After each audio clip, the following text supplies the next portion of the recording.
Oh, and if there was a statistic for most incredible trees ever, we all know that Scar would win with these giant redwoods. And before we go any further with this video, I just want to say if you like Hermitcraft content, then make sure to subscribe. What? Spectral Sigil? 2 out of 3 on the Corp shields. And we're only 242 KC. Corporal Beast? I mean, it's not the Ellie, but I mean, considering we only have 242 KC, we will absolutely take that. And then absolutely nowhere. In fact, I was watching a Minecraft video actually, and I just pulled a Spectral Sigil. And the sad thing is, I can't, or you know, it's not a sad thing, but the crazy thing is, while I do have the Spirit Shield, I don't have the Holy Elixir that's required to make the Spirit Shield into the Blessed Spirit Shield, and then combining it with the Spectral. So I can't even make the Spectral Spirit Shield right now. That's how spooned I am. Welcome to the Corp Beast Grind, the journey that not many Ironmen begin, let alone see the finish line. But here we are today in search of the prized and prestigious Elysian Sigil drop, a 1 in 4,095 drop that takes upwards of 1,000 hours to give yourself a chance at getting. Of course, in old school RuneScape, anything can happen. It could be the next drop, or it could be thousands later. We've already visited Corp Beast before, and we've already been fortunate enough to not only have the Arcane, but the Spectral Sigil as well. But of course, the Elysian Spirit Shield is the biggest flex of them all. Let's get started. Here is a quick overview of our gear and inventory setup. I think it's pretty standard. So we have our Missouri top and bottom for defense, and then everything else is offensive melee gear for damage, obviously, and we are going to be using the Noxious Halberd. In our inventory, we have the standard Elder Maul for defense reduction, Myth Cape, and the newly acquired Inquisitor's Great Helm for better crush accuracy. And then we also have the Ember Light, the Bellator Ring, and Oath Plate for slashing for, you know, more defense reduction there. And then we have our potions and food when we need it. We are going to be on the Lunar Spellbook casting Vengeance. I'm actually on the wrong spellbook right now, but I do have the right runes. We're going to be casting Vengeance. And yeah, the one weapon we're really missing right now is the Voidwaker, a good spec weapon that's going to be very, very good for Corp. But, you know, if you've been following along the series, you know that is a sore spot for us. We unfortunately don't have a Voidwaker. It is what it is, and I do want to get started on some Corp again, so yeah, we'll just make do without it. We made it this far without one. We'll continue to play the game without one for right now. All right, let's get started here. I'm just going to run on in, plop down my cannon base, just to let people know I'm here. I don't really know if that's necessary, to be honest, but I've been doing that in the past, and I guess I'll continue to do that once again.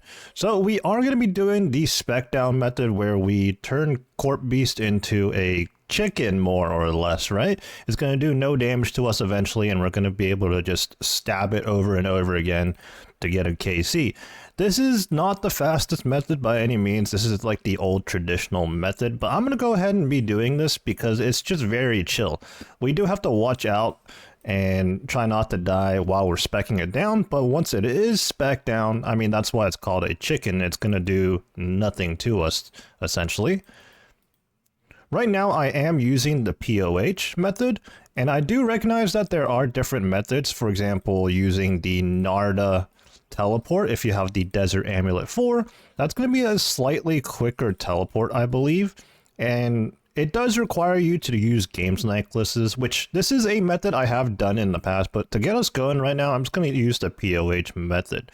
I really do question if the time spent as an Ironman to make those games necklaces is worth it. Is the quicker teleport worth it?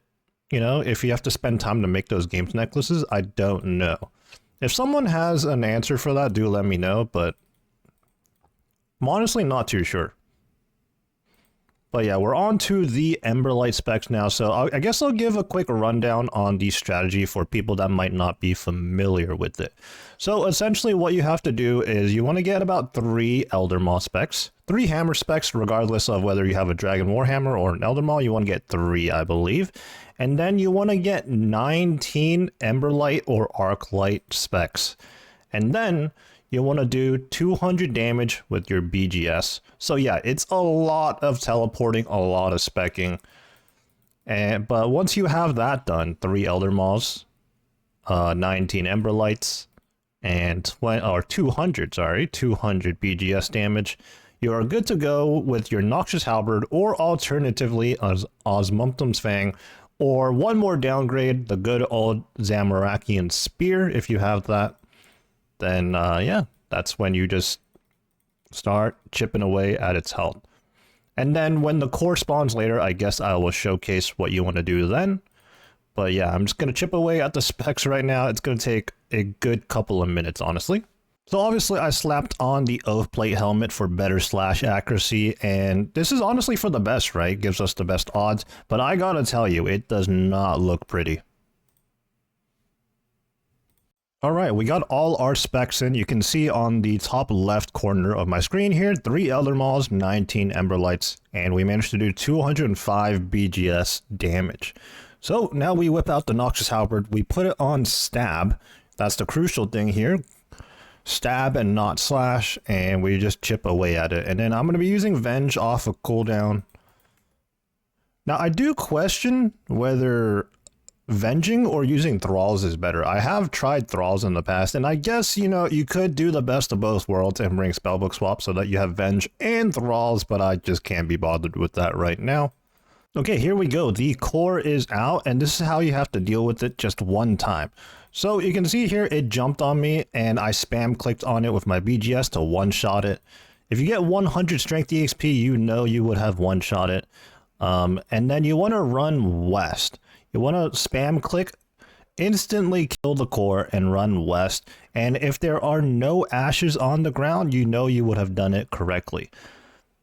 Now the core won't respawn, because if you don't do that and you do see ashes on the ground, that means the core is going to inevitably respawn and it's going to be a nuisance.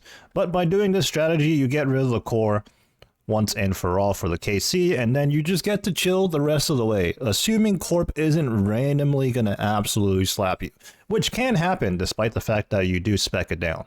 Our first drop, 250 Runite Bolts. Alright, we're settled into the grind now. We're only 2 or 3 KC in, but I'm already getting comfortable. In fact, maybe a little bit too comfortable, because before I swapped over the BGS here, I actually spec'd Corp 28 times with my Ember Light. And I did say I only need to do 19 or 20 specs or so I went way overboard, but like, I don't know, I just zoned out or something. So Corp Beast is nicknamed the Ironman Retirement Home Grind, and for good reason. The drops here are mostly just flex items. I do use the Arcane a fair bit whenever I'm doing Barrage Slayer or doing Theater of Blood as the freeze roll, but by no means is it necessary, and there's much easier things to get as a mage offhand, such as the Mage's Book, or the Eladina Sword from TOA. There are just other options, and in general, it's not that crucial of an item. It's just nice to have, and that's kind of the theme of every Corp drop here. The Spectral Shield saves you some prayer, not needed by any means, but nice to have. The Ellie, the best in slot tank offhand, and same thing. Nice to have, but absolutely not needed. And that's why the Corp grind is dubbed the Ironman Retirement Home, because you only come here when there's just not much else left to do in the game that's like clear and obvious upgrades and goals, right? As of this recording right now, I've already achieved most things in the game. I have all the Mega Rares from the raids, I have the best in slot in every attack style, and I have a lot of niche weapons too, except the Voidwaker, but once again, we don't talk about that. Or actually, let's do talk about it. The Voidwaker, the Fasani's Nightmare Grind with the Volatile and the Eldritch Orb missing right now, and the Elysian Spirit Shield are the only things left remaining for me to get that are actual PVM items that I may find some use in some special cases. So that's why I'm here at Corp Beast right now. And I did want to clarify that, you know, only as of right now of this recording is this one of the few things left for me to do. By the time this video drops, or maybe sometime in the future shortly, there might be some new content for me to do, some new best in slot items to acquire. The game has done a very, very good job of updating and keeping things fresh over the years. So full disclosure, you know, there could be something for me to do. But as of right now, while I'm doing this, while I'm speccing down Corp, once again, almost doing extra specs. Let's switch to the BGS here. There's not much else for me to do, and that is why I'm here. And come on.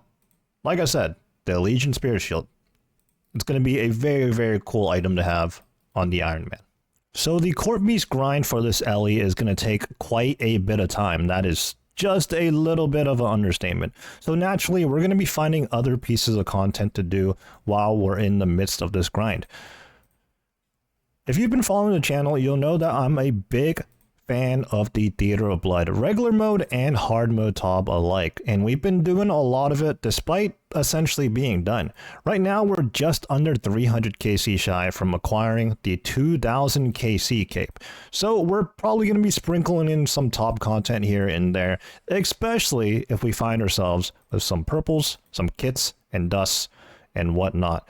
While we're in the topic of raiding, we might also find ourselves with some challenge mode Chambers of Xerix in the future.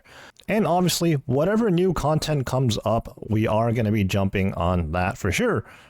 Took a little bit of a break, but back we go to Corp. Currently speccing down KC 297 at the moment.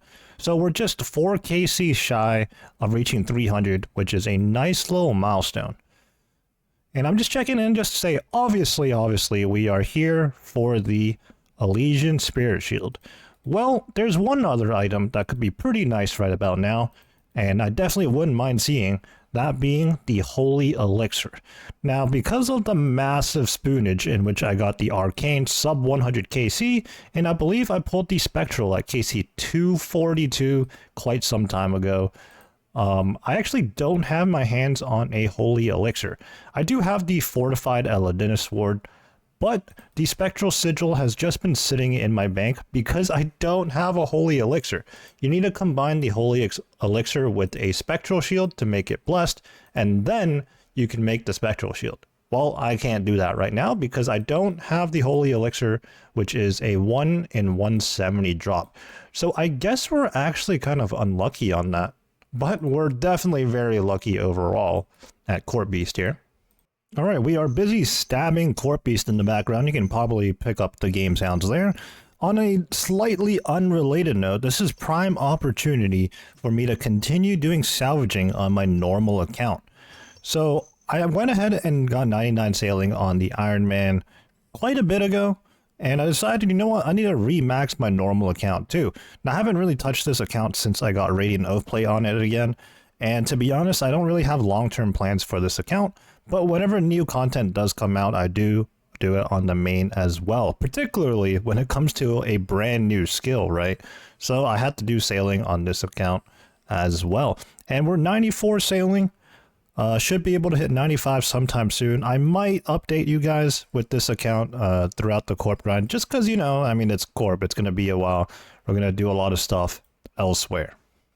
Long-term viewers of the series here will know that this account that I'm currently playing on, wait for it, the Maxed GIM Grandmaster, is an account that I started playing well before I even started the YouTube series. The start of the YouTube series actually followed 416 Hero, a 50 defense restricted account, Moon's Pure, whatever you want to call it. It's another GIM that's in the same GIM group as this maxed endgame Ironman. And I actually started that account because I was quite simply bored of the endgame grinds on an Ironman. I didn't have much left to do at that point in time. So I decided to start another account with an added challenge. And I was like, you know what? Since I'm a GIM anyways, I might as well add it to the same GIM group to create an interesting dynamic. Now that dynamic was pretty cool for a while. I did a few pieces of Dolo content, namely Royal Titans, Dagnaught Kings, and things of that nature. And there's definitely still things left on the table for me to do as a two-man Dolo, I guess is the term, Dolo group. But in the last few months, I've been heavily invested in this account. And it's actually a good thing because, like I said, I was initially bored of playing this account. So I put many hours into the new account. And things have kind of just flipped on its head. And I'm now bored of the 50 defense account, but more invested in this account. I feel like I needed to explain this because I've been on a pretty long hiatus from that account, and things are still on the table, so we could bring that account back, especially since it was the account that we followed at the start of the series, right? So long-term viewers, don't worry, 416 Hero is still around and will make a potential comeback. And for newer viewers, don't be surprised or caught off guard when there's a different account that we're following along in progress in this series. Anyways, yeah, we just completely transitioned over to a different location. We're here at the Theater of Blood Bank now, getting ready to pot some hard mode top 5s. So you've been doing plenty of regular top, you got your hands on a scythe, and you're feeling pretty comfortable with the raid, and now you want to put a kit on that said scythe. Well, it's time to move on into the hard mode Theater of Blood to get yourself a sand kit or a holy kit, whatever your preference might be. So I'm going to be walking through my thought process in this raid here as the North Freeze roll, but also I'm just going to be saying things that are probably relatable no matter what roll you're going to be on. You do want to open up Maiden with an accurate T-bow hit, especially if you're the one not hammering. If you're the one hammering, that's an entirely different thing. Don't put your T-bow on accurate, leave it on rapid. This is just a timing thing for the specs and whatnot, not overly important, but something that you can think about. As the freeze roll, it is very, very important to get all the crabs, whether you're the South freeze roll or the North freeze roll, just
and a purple. Okay.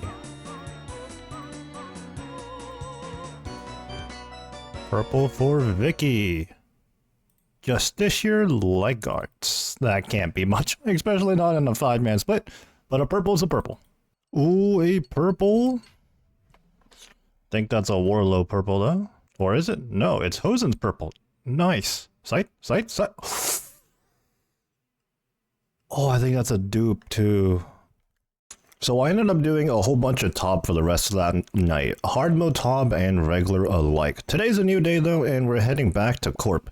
But first, I did tell you guys I'd be updating you on the sailing progress on my normie account. Despite it, not being directly related to the Ironman account. But hey, I use this account to split out GP and all that, so we're currently at 95 sailing now. Last time I checked in, we were 94, and I got 95 really late into the night, and I just didn't really feel like recording that moment. I didn't have much to say. It was very late, but yeah, we're 95 sailing now, 884k to go until 96. First Corp KC of the session, and this one is going to get us to the 300 KC milestone. What are we going to get? Last night we ended off the top session with a purple. Can we start off today's session with something good? Onyx Bolts, you know what? For not hitting the unique drop table, that is a pretty good drop. So this is a great time to check in on just what kind of rates we're getting in terms of KC an hour. I did have to hop worlds today before starting this Corp grind. Funny enough, right? Imagine someone else doing Corp. Anyways, so it's been about an hour and I'm working on KC 305 right now. Today I started at 299, so I think we're getting about 5 KC an hour at best. Safe to say we're gonna be here a while, unless we pull the Ellie right here. Adamant arrows, I actually have zero use for that.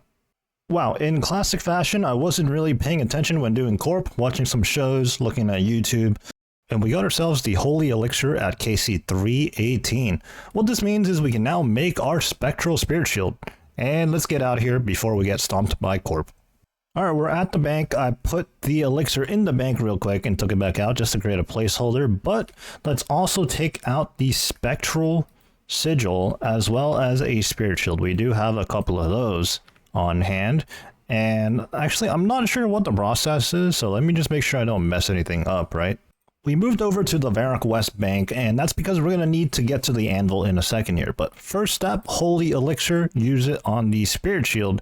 We get ourselves the Blessed Spirit Shield. Step 2, if you possess level 90 Prayer and 85 Smithing, you can just head on over to the anvil here. And I suppose we use the sigil on the anvil, perhaps? Yep, there we go.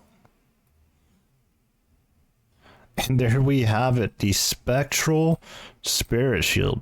Honestly, I'm not really sure where we're going to make use of this, but you know what? It's nice to have. We're 2 out of 3 on the Corp Shields now, officially. And just one extra note, if you don't have level 90 Prayer and 85 Smithing, you can still make this shield, but you are going to have to pay out 1.5 mil GP to Abbot Langley at the Edgeville Monastery. This Corp grind is a bit of a weird one. With all other grinds, I feel like I can check back in the next day with you guys and be like, hey guys, brand new day now, and I did 100 KC yesterday, or something like that, right? And it's like, oh yeah, you know, we got a drop yesterday, so-and-so. But with Corp, well, guys, I did 20 KC yesterday, and I mean, I guess we did get a Holy Elixir, which we were due for, so that's good, but I mean, I'm going to do another 20-30 KC today, and I don't know what we're going to see, really. At Corp Beast, we can expect to see a sigil every 585 KC. So with a 5 KC per hour in mind, that's 117 hours just to give ourselves a chance at seeing a sigil. Never mind the fact that we've been incredibly spooned here, and we already have 2 of them. Oh, and by the way, once we hit that 1 in 585, within that, it is a 1 in 7 chance to get the last remaining sigil that we need, and of course, that being the Elysian. Okay, I won't lie, I did a whopping 2 Corp KC before I came to hard mode Tob.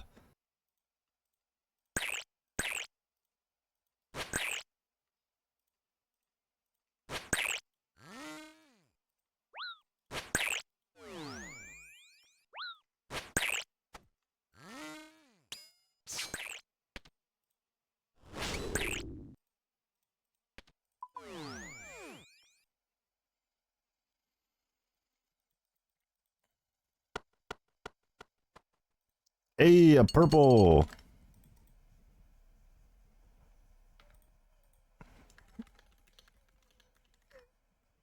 Oh!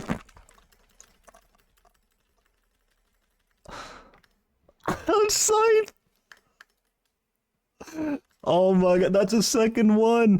I love this team. This team prints Sice. Well, with the hard mode top session over and done with, we must now return to Corp because I've only done 2 KC today. Well, I'm actually already a few KCs in here back at Corp, but before the session we only did 2, and we're working our way towards 330 KC, which is a whole lot of Corp, but not a lot at the same time. That's not even rate for 1 sigil, which again, I'll reiterate, that makes me super spooned here, having 2 sigils already. Of course, not the Ellie though, which is what we're after now. Honestly, it's tough to come back from a fun hard mode top session pulling a site to do some solo Corp when I'm just specking down this boss. Each KC is like 10 minutes on average. The only thing that could possibly top that is if I indeed pulled the Ellie right now, but I won't hold my breath for that. Alright, as we work on the next KC, I'm going to break the metaphorical fourth wall here and talk about making these GIM videos. Now, I pride myself on consistency with the series here. Every Monday we get a video up, and sometimes when we have a lot of content being pumped out, we actually do 2 videos a week even, one on Monday and one on Thursday. But above all else, I always make sure to have an upload by Mondays. Now, when it's a new account like 416 here, when we first started the series, that is very, very easy. There's a lot of progress, a lot of things to be recorded and edited and uploaded ultimately. But when it comes to a grind like this, Corp Beast, it's going to take over 100 hours to see a drop on average. And on top of that, along the way, there's really not going to be anything too interesting. I mean, we might see a couple more spirit shields. We do need our hands on another holy elixir, so I guess that's exciting. But once we have our hands on a second holy elixir, yeah, there's really nothing to look forward to other than the sigils, which will take hundreds, if not thousands, of hours to get. So I mention this because, well, how can I possibly make enough progress in a couple of days or even up to a week to pump out a video that's solely to do with Corp Beast? The answer is I probably can't, you know? And I don't want to have like a large gap. Like, hey guys, 2 months later, I'm back. I've done hundreds of Corp. You know, I don't want to have a random large gap in content. But at the same time, I don't want to just pump out a whole lot of nothingness and have an upload just to have an upload. So I don't know. We're going to have to find some sort of balance. I'm probably going to have to figure this out. But at this point in time, I don't really know. Let's do some quick math just to really solidify this point I'm making. If I did a hypothetical 4 hours of Corp each and every single day, after a whole month, we would rack up about 560 KC, with the assumption that we're doing about 5 KC an hour, which I think is a safe number to say that we can accomplish. But that, again, that's if we do 4 hours a day, every single day for a whole month, we would rack up 560 total KC, which actually doesn't even reach rate. That's the type of time investment we're looking at here at Corp Beast. All right, our little ramble about that is over. Back to speccing down Corp. Feels like we're always doing this. Now, I have made two tiny little adjustments to my inventory setup here. I went ahead and brought the Saturated Heart, in which I'll actually invigorate right now. I forgot about that. That's going to give us a little bit of magic defense. I don't really know how much of a difference that makes, but we have it. It's infinite use, so why not, right? And we also brought along the Osmunthum's Fang. Just for the spec, the Noxious Halberd still is better than the Fang, especially when Corp is 0 defense. But the Noxious Halberd doesn't really have a spec like that, so I'll use the Fang to spec. And again, no, I do not have a Voidwaker, otherwise I would definitely bring that. Oh boy, Onyx Bolt Tips. 1.5 mil, that's actually good alks, but not as good as you might think, because while it's worth 1.5 mil, each of them are only worth 8.6k, so it's a good drop, but not as good as you might think. Nice little loot beam though. I suppose let's do another little check-in here on the Normie account. We are just 228k EXP away from 96 sailing. I accidentally dropped a herb. Let me pick that up and fill the herb sack. I do have the herb sack with me for the herbs, for everything else I just dropped. I do have a few stackables like the cannonball, snapdragon seeds. Obviously I'm keeping the GP and the dragon nails. Those are worth a good bit. Snapdragon seeds as well. But for the most part, I am absolutely just parked out here and I'm not leaving. I did leave earlier, however, to pick up my scythe split and then bank that. Obviously, a nice 300 mil split between 5 people. Or rather, a 1.5 mil item split between 5 people, so I got a 300 mil split. So yeah, obviously you want to go pick that up, but these days I am just parked out here if there's no GP to be picked up, or if I don't have to empty my herb sack. You know, there's a good chance that I could hit 99 sailing before I even reach the drop rate for a sigil. Definitely going to hit 99 sailing before I reach the rate for a third sigil, specifically. Earlier, I used 4 hours of Corp as an example, just to make my point about how long this Corp grind is going to take. Well, coincidentally, I'm actually approaching 4 hours of Corp in this login session right now. And I did the 2 earlier in the day, so I've done probably over 20 KC today, which is not bad at all. Now, I do recognize that there are methods that are going to speed this up. I'm not sure what I want to do yet. And keep in mind, I am a GIM and I have the other account in the back pocket. I could bust that out and bring it here as well. But for this first session, first video, I just really wanted to, you know, get comfortable, get settled in, explain my thought process going into this grind. And well, I think we've done it. Now we want to see what we want to add on to this grind to help us speed kills up or make things more comfortable. But yeah, we'll see what happens. We're currently 2 out of 3 on the sigils, very fortunately, because at 343 KC, we don't even deserve 1 sigil, but we have 2, and now we're looking for the most coveted Elysian sigil. Oops, I didn't show you guys the drop. It was 500 soul runes. Recently, I sent my Ironman into the retirement home that is Corporeal Beast. We got started doing the spec down chicken method, and just as a quick explainer, that's when you drain all of the stats that Corp has, and essentially what it comes down to is Corp is now just a 2000 health chicken. It's not really going to do much damage to you, and you're going to be able to do a ton of damage to it. And while that is effective, it is very, very slow. We're getting about 5 to 6 kills per hour, which is not great, especially when you consider seeing a sigil is 1 in 585. On top of that, we were just using our POH as a means to restore our stats and spec energy. Well, today I introduce the games necklaces and the Narda teleport with the Desert Amulet 4. This is going to be a bit of a time save. Between now and the last episode, I did take the time to make some of these games necklaces. I have about 100 of them so far, so I don't really know how long it's going to last, but we're going to make use of them while we do have them. And maybe this will push out a few extra KCs an hour. Maybe 1 at best. It's not that much of a time save, but it is worth it, I think. Alright, I went ahead and got started on a Corp KC here for today. So after I dumped these 2 Ember Light specs, instead of going back to the POH, I'm going to left click teleport on my Desert Amulet 4 to Narda, pray at this Elidinus statuette, and then I have my games necklaces set to left click teleport to Corporeal Beast.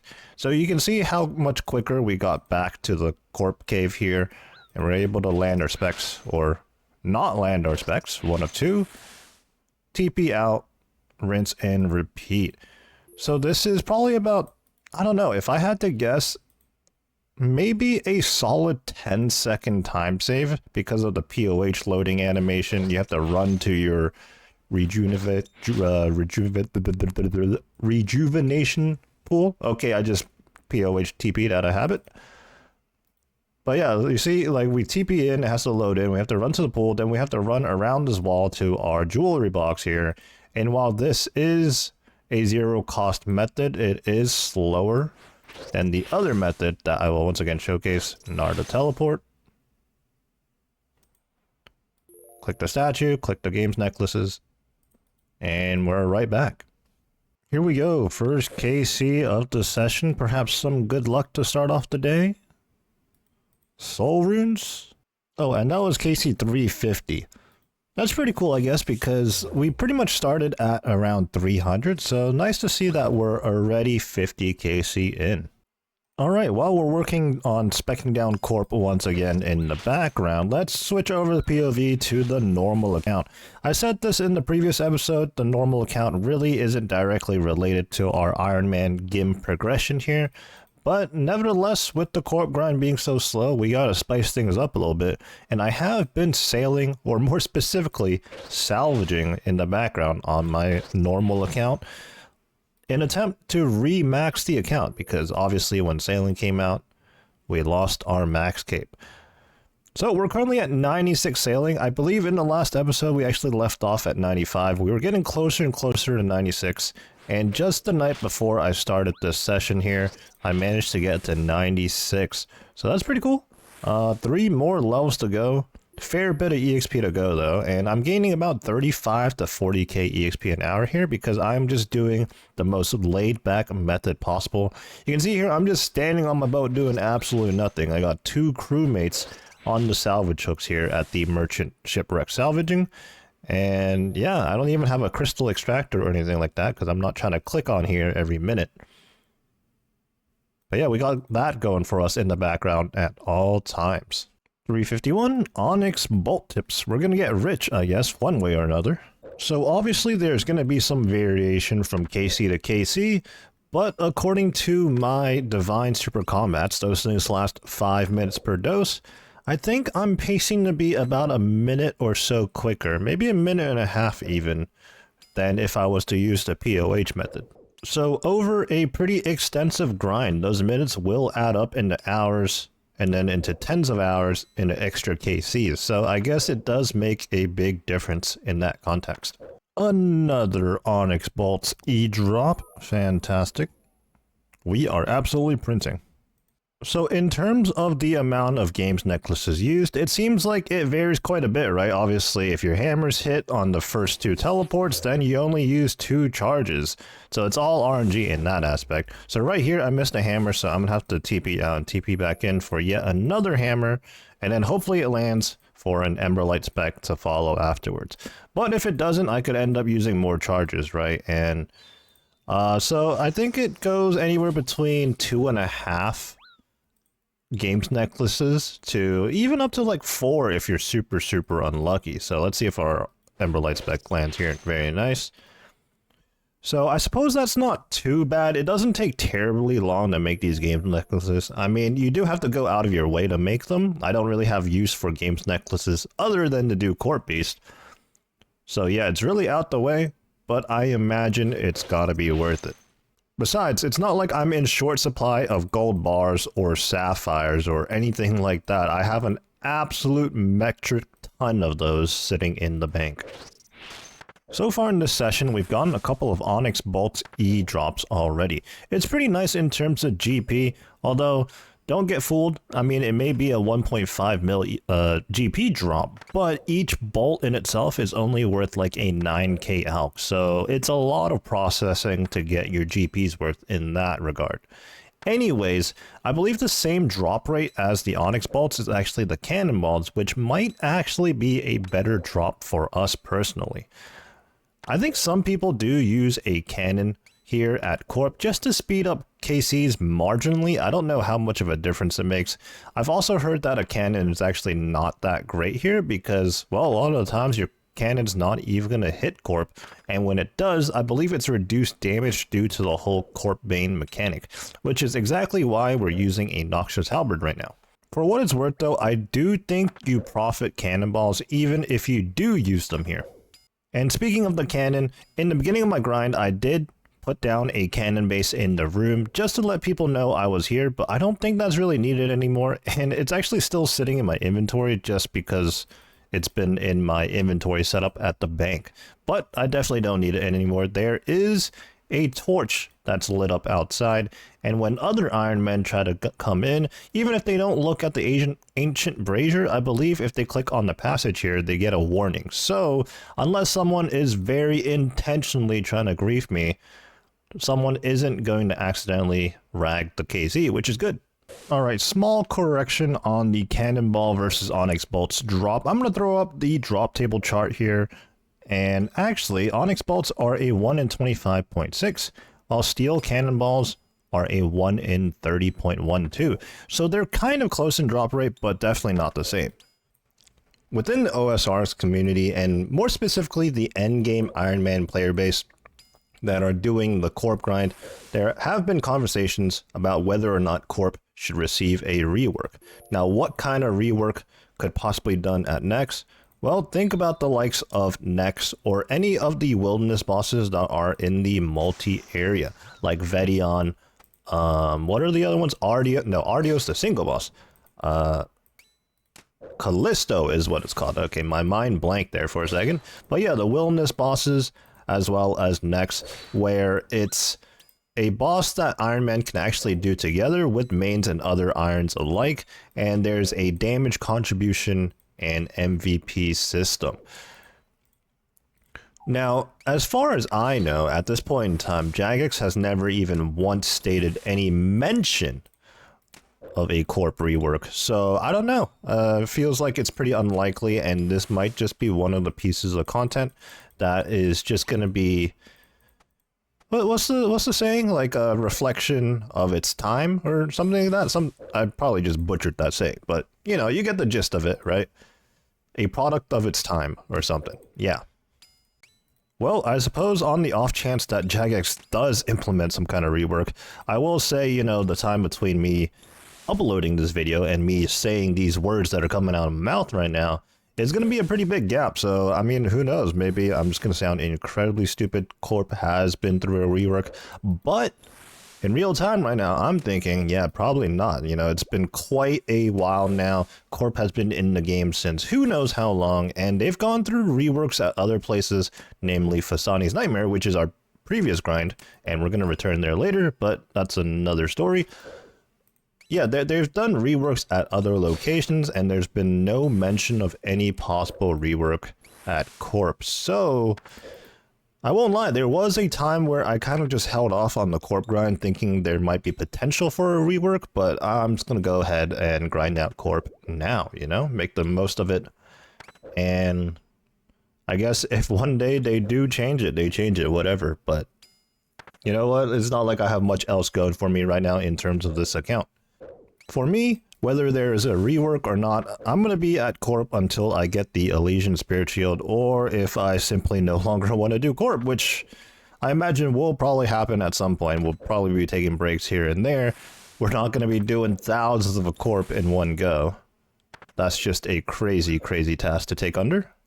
But do let me know what your opinion of Corp is and whether or not a rework should be done on this boss. We are up to 360 KC now, and according to my loot tracker here, which for some reason is missing out on 2 KC, I guess it's possible to get a nothing drop here at Corp. That must have happened twice. Or something else, I don't know. But in 358 KC tracked on the loot tracker, we've received 2,450 Onyx bolts. Well, that's actually worth a whopping 22 mil in high alchs. So I guess if I do bother to process those, I'll be rich. I think I have dumped some of those in the Rogue's Den general store for GP before, but I think the bulk of it's still sitting in my bank somewhere. So if one day we do bother with it, and by the end of this Corp grind, I guess we should be filthy rich. Alright, by now this might be a running meme in the series. Will I ever get 99 thieving on 416 hero or 50 defense account? It's been literal months of on and off. Can I bother thieving in the background? Can I not, you know? Do I get lazy? How much am I really logging in here? Am I going to get sidetracked with some grind that requires all my focus and I can't even have this on in the background? Well, I'm going to try once again. We're 96 thieving, 510k EXP away from 97. I think we should be able to make decent progress here as long as we're on the Corp grind. The Corp grind is nice and chill, so we should be able to make good progress here. Now, right now, I actually am triple logging. I showed you guys earlier, I'm working on sailing on the normal account, which is incredibly AFK, honestly. I'll just check back in every 25 minutes on that account. And then that way I can put most of my attention on Corp, and then every minute or so I'll glance over at 416 hero here, where I might just have to dip out of each house at Varlamore or whatever, you know, as long as I'm thieving, it's all good. But yeah, we'll see how long we keep this up for. If anything, if it becomes too much, I might just opt out of this, wait until I hit 99 sailing, and then work on this again. We'll see what happens though, but right now, I'm going to try this triple log, playing 3 accounts at once type thing. We'll see if we can keep this up. Oops, well, as I was getting settled in on 416 hero, I spec'd Corp 24 times with the Ember Light. Wow, okay. In the middle of specking down Corp, we got a Sandwich Lady random chocolate bar. I was hoping it'd be a baguette. So back on 416 hero, not only are we trying to work on the thieving levels to 99, but we're also trying to do an occasional birdhouse run. We're currently 84 hunter, and if you didn't know, fun fact, on Wait For It, we got 99 hunter exclusively through birdhouses. Well, outside of quest EXP, but I didn't hunt any black chins or any chins. I didn't hunt anything until 99 hunter. Last KC was 369. Got ourselves some antidotes, which is pretty nice actually. I haven't done Zora in a long time, and antidotes are always good because that's what you turn into anti-venoms, anti-venom plus, extended super, you know, it's a whole rabbit hole. But basically antidote pluses are the base potion you need, and it's always nice to get. You're not going to make those, you're just going to get them from Zora and I guess Corp Beast.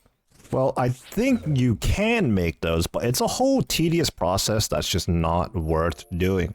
Just like Guthix Rest, although I actually made some Guthix Rest not that long ago, and those things aren't too bad, but I guess a better example is Sandfuse Serums. Those things are so tedious to make, you're definitely not going to want to make those as an Ironman. Instead, if you find yourself in a position where you need Sandfuse, you're better off just stinging at Fasanis using Relisum bombs and getting Sandfuse there. Or I believe Calvarion and probably some other bosses drop Sandfuse as well. Okay, in my little ramble about antidotes and Sandfuse serums there, I definitely intended to record this screen of me doing Corp, but I guess when we're playing 3 accounts at once and we're trying to pick up on any happenings between each of the 3 accounts, I may occasionally end up recording the wrong POV, but my point still stands. Another Onyx Bolts E-drop. Definitely received more of these than the Cannonballs. Oop, KC 373. That is our 8th Spirit Shield, I believe. Let's open up the collection log. Yep, that's our 8th one. Honestly, here at Varlamore Thieving, I keep getting kicked out of the houses because the homeowners come back and I'm just not paying enough attention. I'm not too upset about it though. I think all it does is it loses me some of the valuables that I stole in the first place, so it's not too big of a deal. I don't know what the conversion rate is. As you can see in my inventory, I have a stack of 123,000 valuables that I've yet to trade into that one NPC standing next to the bank. I'm not too concerned with that. Like I said though, I'm just here for the EXP, and it doesn't seem like I lose all that much anyways. Oh no, it's falling apart. I was looking at the thieving and then I glanced back over. Looks like I forgot to kill the core and I was just sitting on it and I got deleted. I actually looked back just in time to see the character animation of me like bowing down or kneeling down on the ground, so that was unfortunate. Please tell me I have some house tabs. I do. Alright, let's get back in there. Oh my, I just teleported to the wrong location. It's really falling apart. Where's this POH at? Hasidius? Okay, let me run north. Basically, I took out a house tab just now, and I have left click set to teleport group, and then I just hold the 1 key so that 416 hero can access, wait for it, max POH. Because, well, 416 hero's POH is just completely empty. Now, obviously, I had my max cape on me, and I lost that, and I think my construction cape is in the POH, so... yeah, foolish mistake by me there. Let me grab another house tab real quick. Or 2. And then use it. No, just break it. Can't remember the last time I used house tabs. We're gonna grab our stuff here, and I think I'm safe to resume this KC. I might just need a BGS spec the boss a few more times again, because it may have regenerated. Okay, let's get our gear back on. Yeah, you can see the core still bouncing around. Let's try to get rid of it. I've actually been pretty good about not dying here at Corp. I've been getting kicked out of the houses a lot at Varlamore Thieving, but all my attention has been here. Okay, we're already super combated. Yeah, let's just BGS a few more times for good measure, because we were gone for quite a bit. And I think it did regen a good bit of health, but I think we should be okay. Alright, we're settled in again. Okay, I was hoping we'd be rewarded for our troubles. Although I guess maybe we shouldn't be rewarded for, you know, not paying attention. But 70 raw sharks. Okay, I guess I'll be taking that. Let's get out of here and then sort our inventory out. 384 KC, another spirit shield. Let's get out of here real quick and then let's take a look at the collection log. That is going to be our 9th spirit shield. And right after the spirit shield, Onyx Bolts. It's actually a brand new day now, and we might be starting off pretty strong here with these drops. That's pretty cool.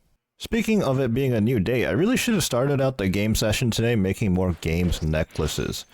because, well, I'm checking my bank and I only have about 10 or 12, so that's only going to last, I don't know, a few more KCs, and then we're going to have to take a break and make some more games necklaces. I think I do have some sapphire necklaces sitting in the bank, so all I have to do is enchant them. But in general, I do have to make more. When you do Volamore Thieving, you get these stackable valuables that you can trade into a PC for some extra GP later, or actually whenever, but I've just chosen to just stack a whole bunch.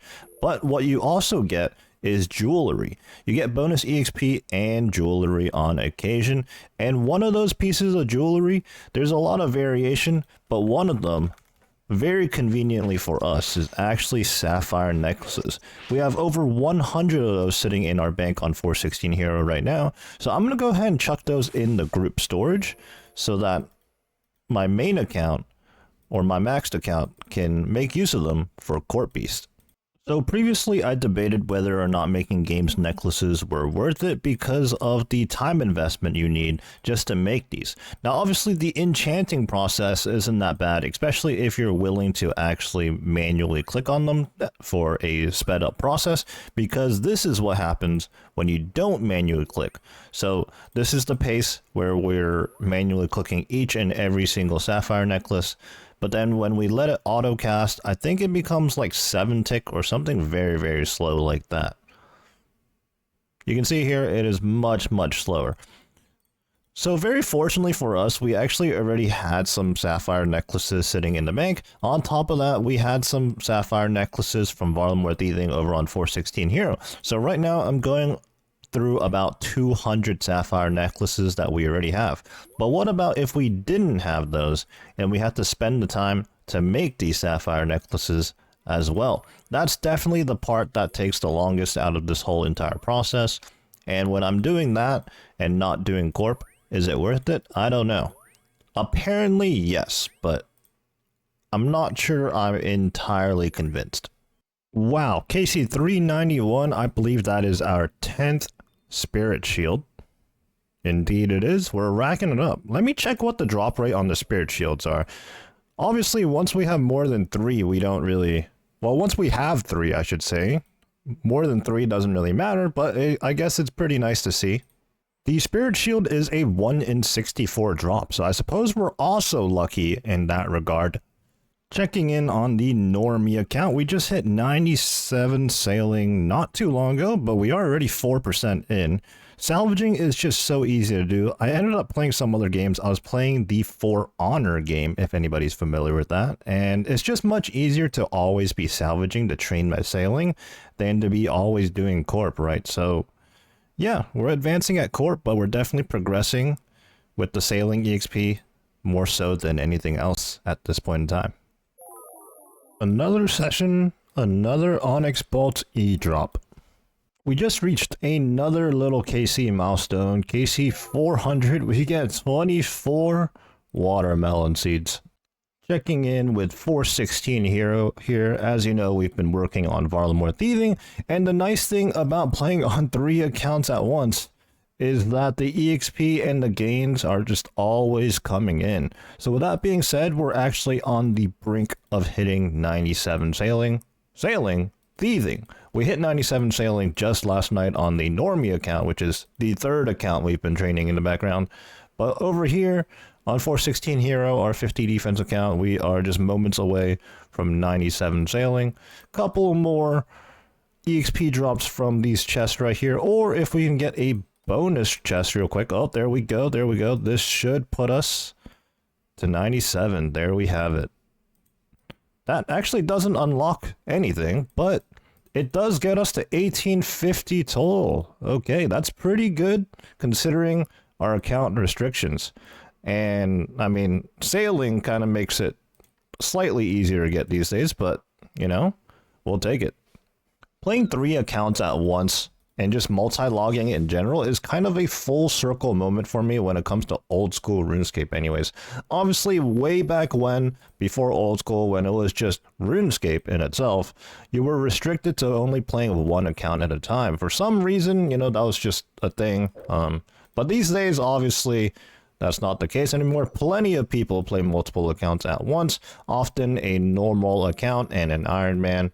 And for me right now, I'm obviously logged on to 3, but to be fair, I'm only logged on to the 3rd one just to get 99 sailing and getting max cape back on an account.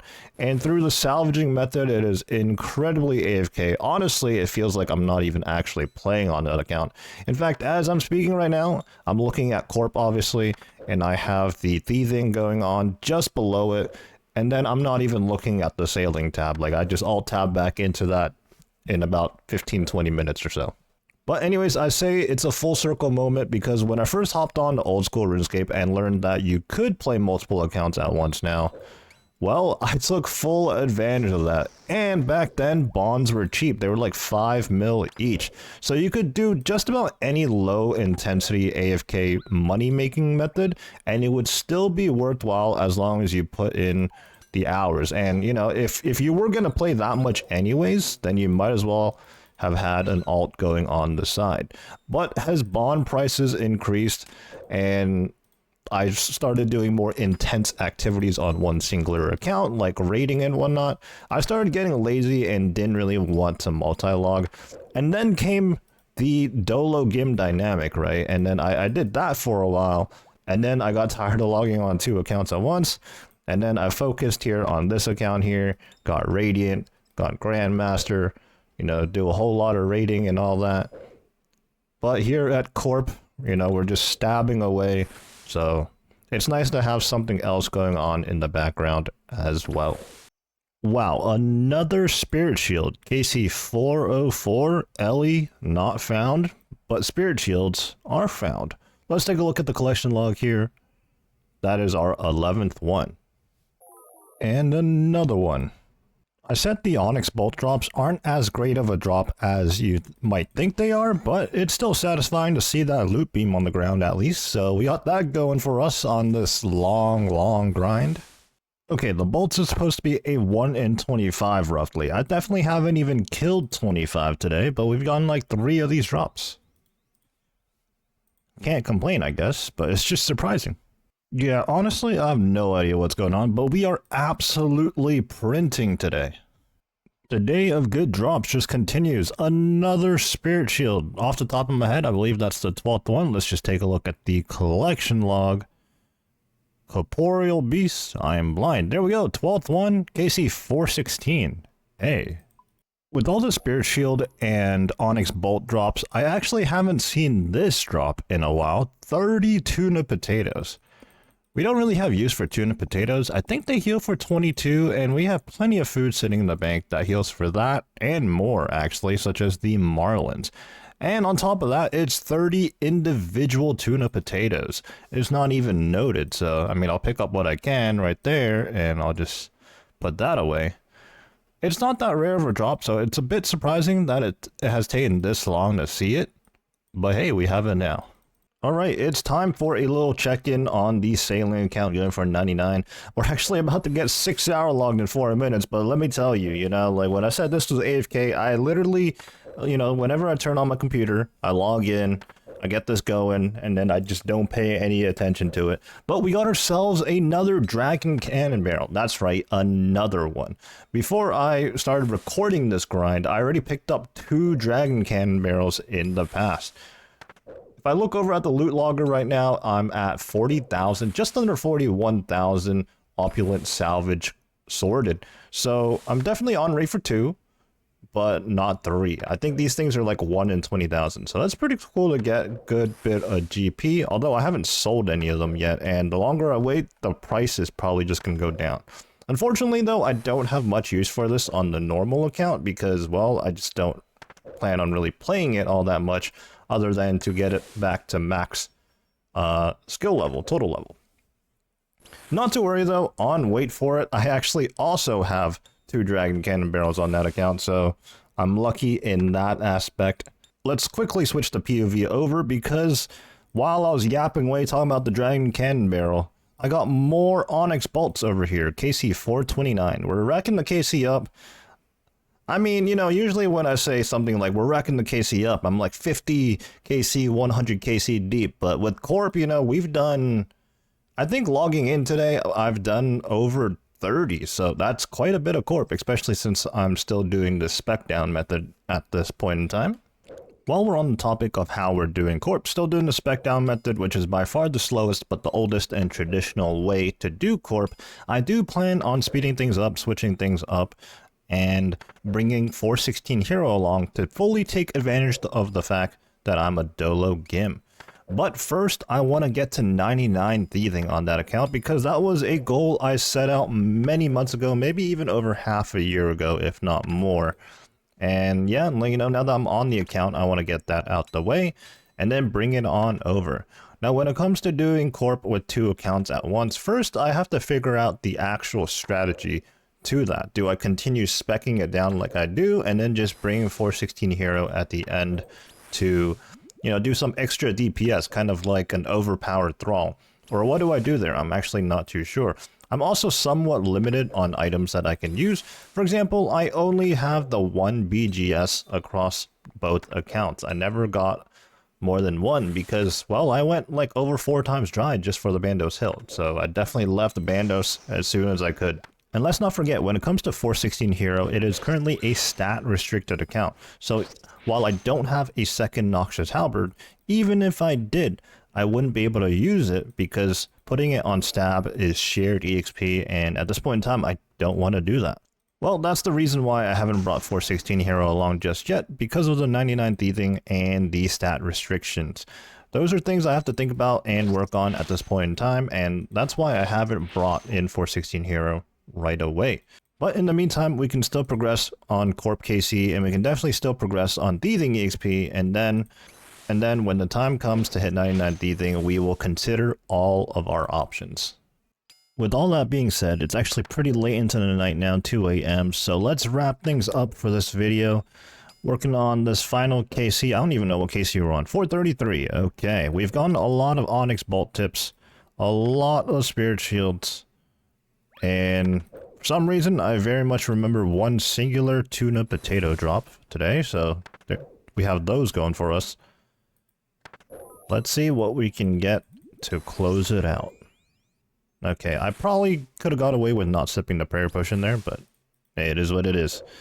And what are we getting? Runite bolts. Not quite as good as the other bolts drop. Welcome back to another GIM series video.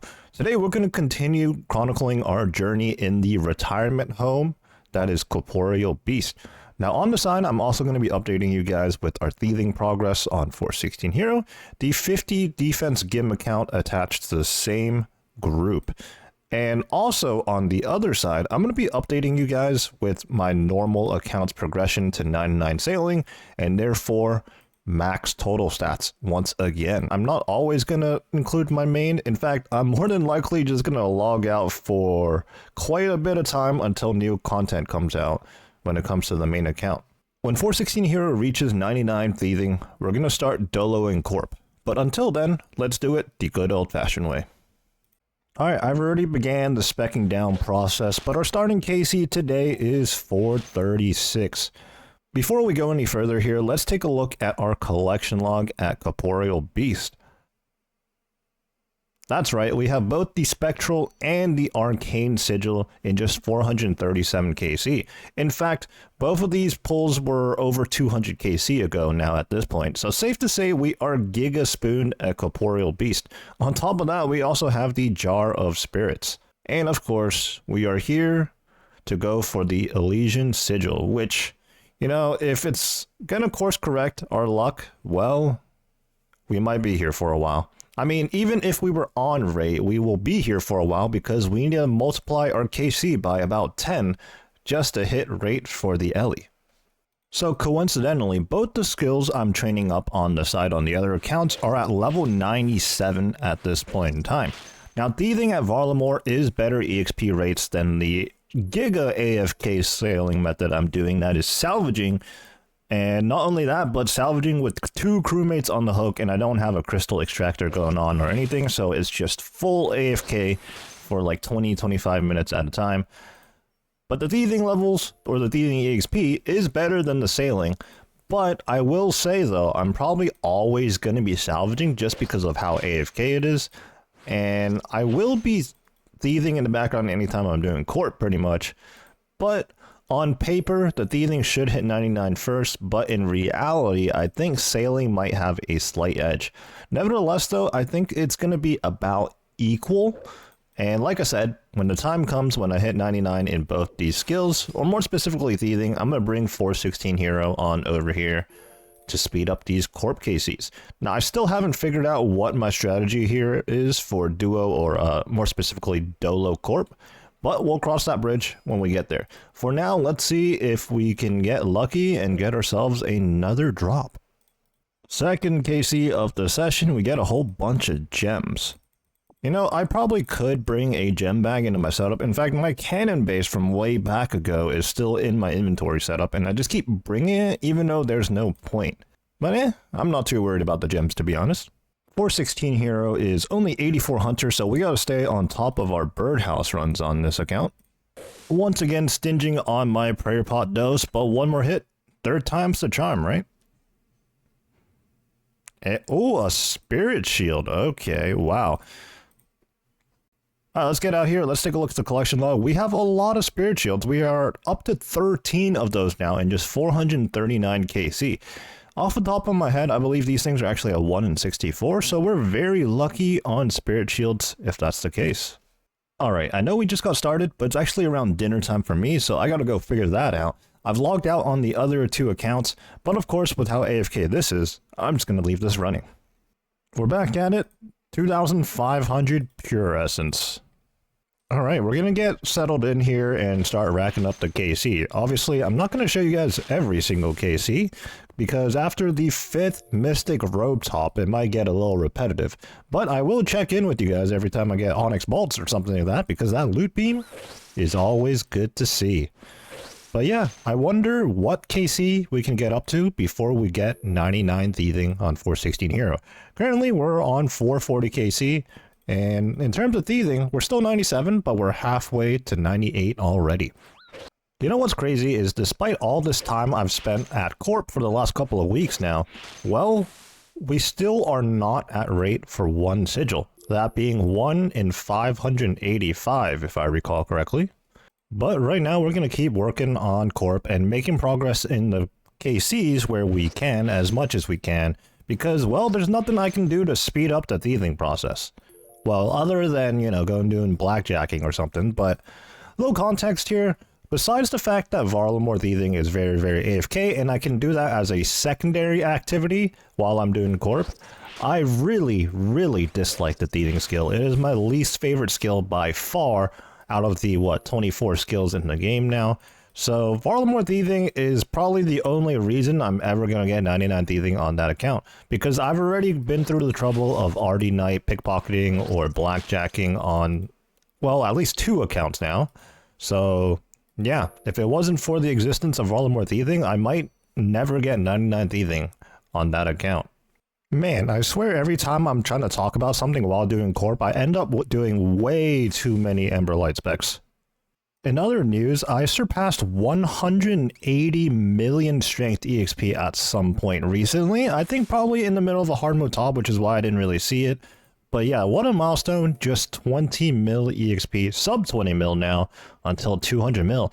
And this is more than likely going to be my first 200 mil EXP skill. Honestly, not surprising that it's going to be strength because I do so much PVMing on this account. So pretty cool to see. Well, I'm definitely settled in now, and I've been autopiloting quite a bit, up to 450 KC, nice little milestone. For as slow as each Corp KC may be, and as rare as the items may be, and then once you get your hands on the item as... I don't know if useless is the right word, because that's pretty harsh, you know, like... An Ellie is really cool, and... I suppose by definition an Ellie is useless, because where are we really going to use it? But my point being is that as quote-unquote pointless of a grind this might be, and how much time it's going to take, I'm actually rather enjoying myself here at Corp. It's a very, very cozy grind, which is not something I would have thought would be the case when I first started.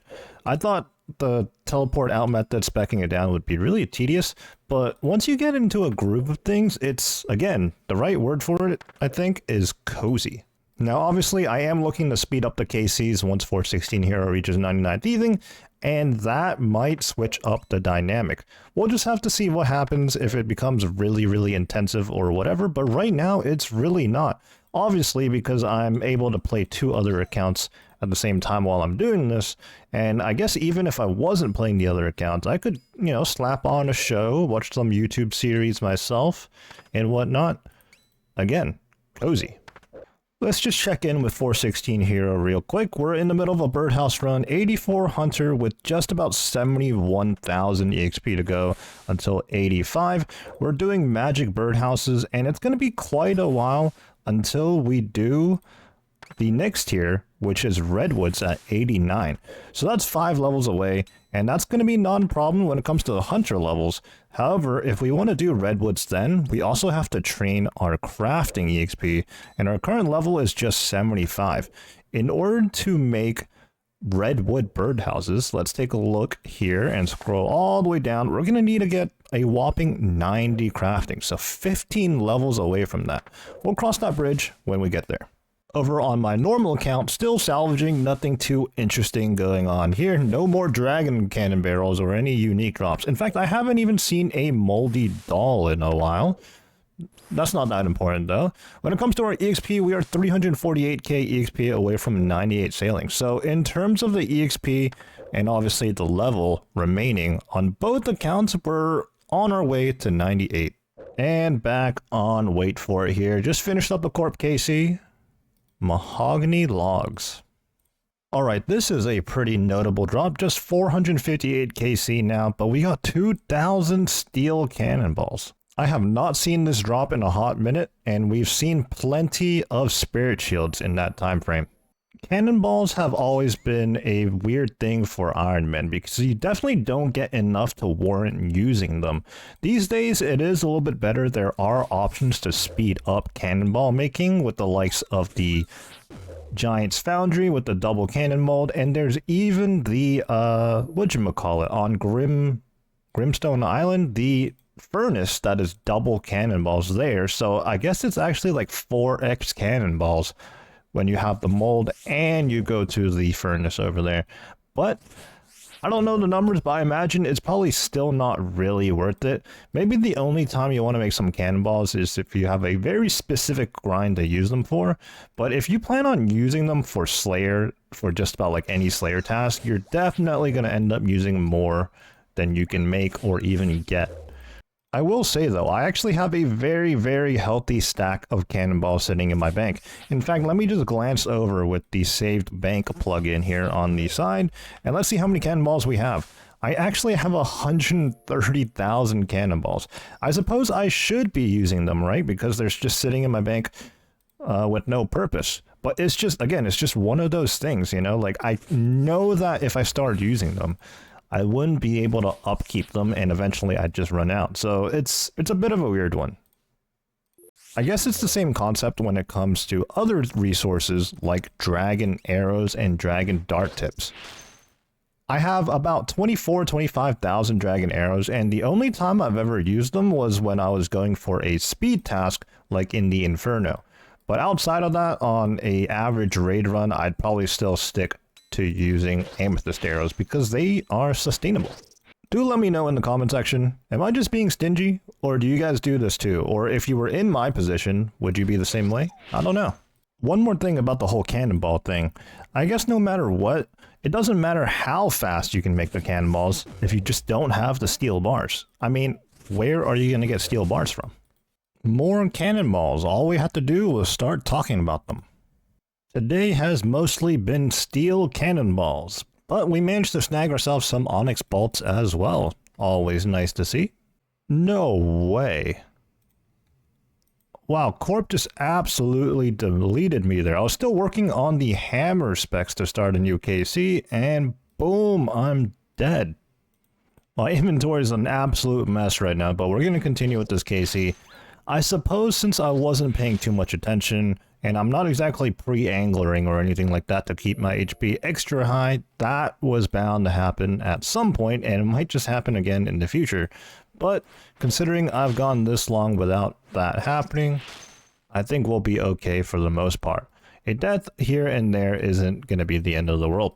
Although that is 250k out of my desk offer. Alright, just finished that KC out, got myself a Mystic Air Staff. We have reorganized our inventory, re-geared, and we're good to go for another KC.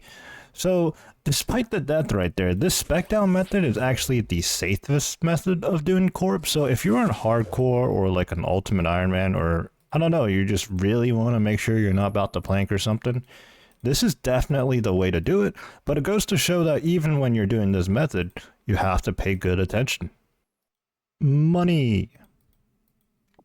Checking in on 416 Hero because we are on the cusp of becoming 98 thieving. Just under 1,000 EXP to go now. A couple more pickpockets or whatever. A couple more searches from these chests. Perhaps one bonus chest coming up sometime soon, maybe. I don't know. But we're going to hit 98 thieving, and I've done a pretty good job of staying on top of thieving while I'm doing corp. And so much so that I've actually pulled away from the sailing. Well, there we have it, 98 thieving, just one level removed from 99, and then we will begin Dolo Corp. But 98 to 99 is going to take 1.2 mil EXP, so it's going to be quite a while. But we've been staying on top of the thieving so well that we've actually pulled away from the sailing EXP, despite the fact that I can easily salvage almost all the time anytime a computer's on, really. Aerospace in my clan here has been grinding Royal Titans just for the Dead Eye Prayer. I believe that's what it's called, but he has gone everything except the Prayer Scroll. To be fair, he's only 132 KC, which actually makes it more alarming that he just got the pet. And he's gone like 2 Ice Crowns at this point. Oh, I've been corrected. Not only has he pulled the pet and the Ice Staff 2 times, but actually it's 4 times. Wow, that's crazy.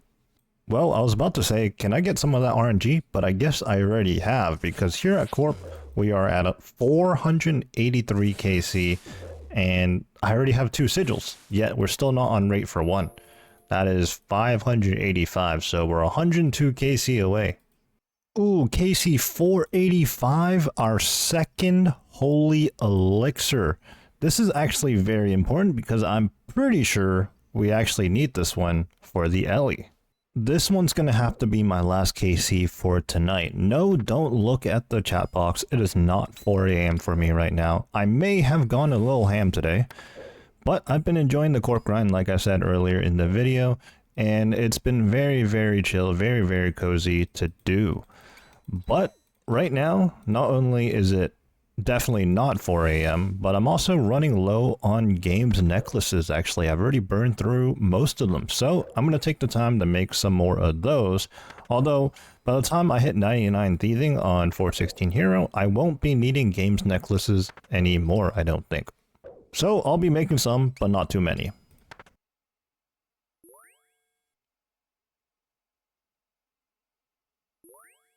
It is a completely different day now, but games necklaces have been made, so we are good to return to Corp.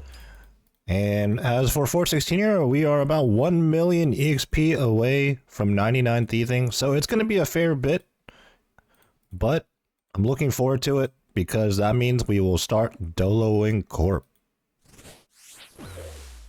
So we're getting closer to 98 sailing here on the Normie account, and I was going to check in with you guys on here then.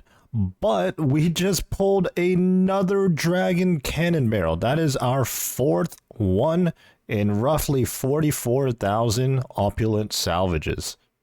Wow. Oh, there goes our 14th Spirit Shield, I believe. 491 KC. Let's open the collection log here. Indeed it is, 14. Again, these things are 1 in 64. I don't know how 14 of these bad boys. Alright, here we go. This last batch of salvage should get us... Well, it's not the last batch. We still have many, many batches of salvage to go through. But this specific inventory is going to get us to 98 sailing. leaving us with one more level to go. 3, 2, and 1. 98 sailing. There it is. 2375 total level and just one more to go.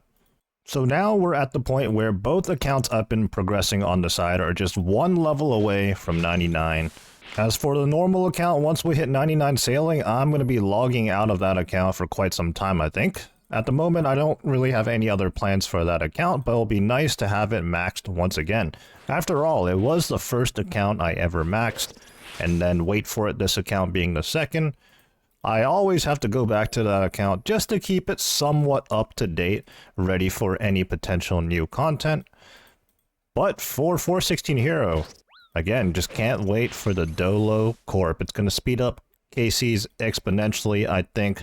I don't really know the exact rates we're going to get, but I gotta imagine it's gotta be like 2 times quicker at least, right?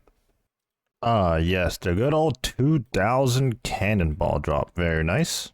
So, old school RuneScape isn't really an MMO where you have dailies. I suppose if you're an Ironman, you can kinda have your own dailies, you know, like you would want to probably do a farming contract or two, maybe an herb run, a birdhouse run, but those aren't like specifically game implemented dailies, like a quest or something like that.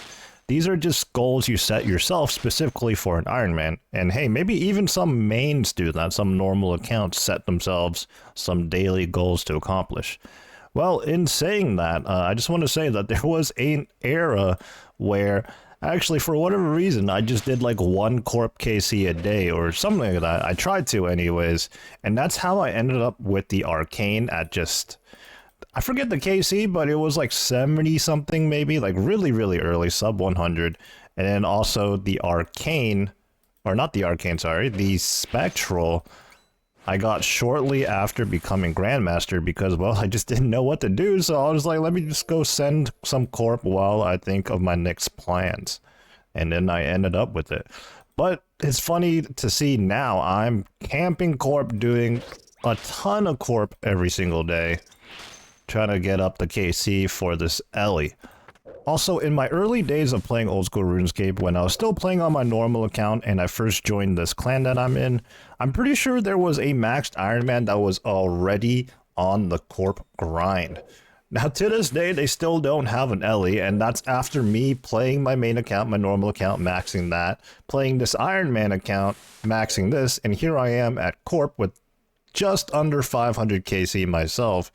And unfortunately, they still don't have the Ellie.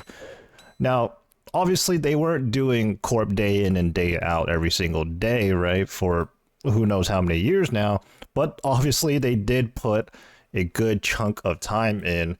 They're well over 6,000 KC, closer to 7,000 and 6,000, really.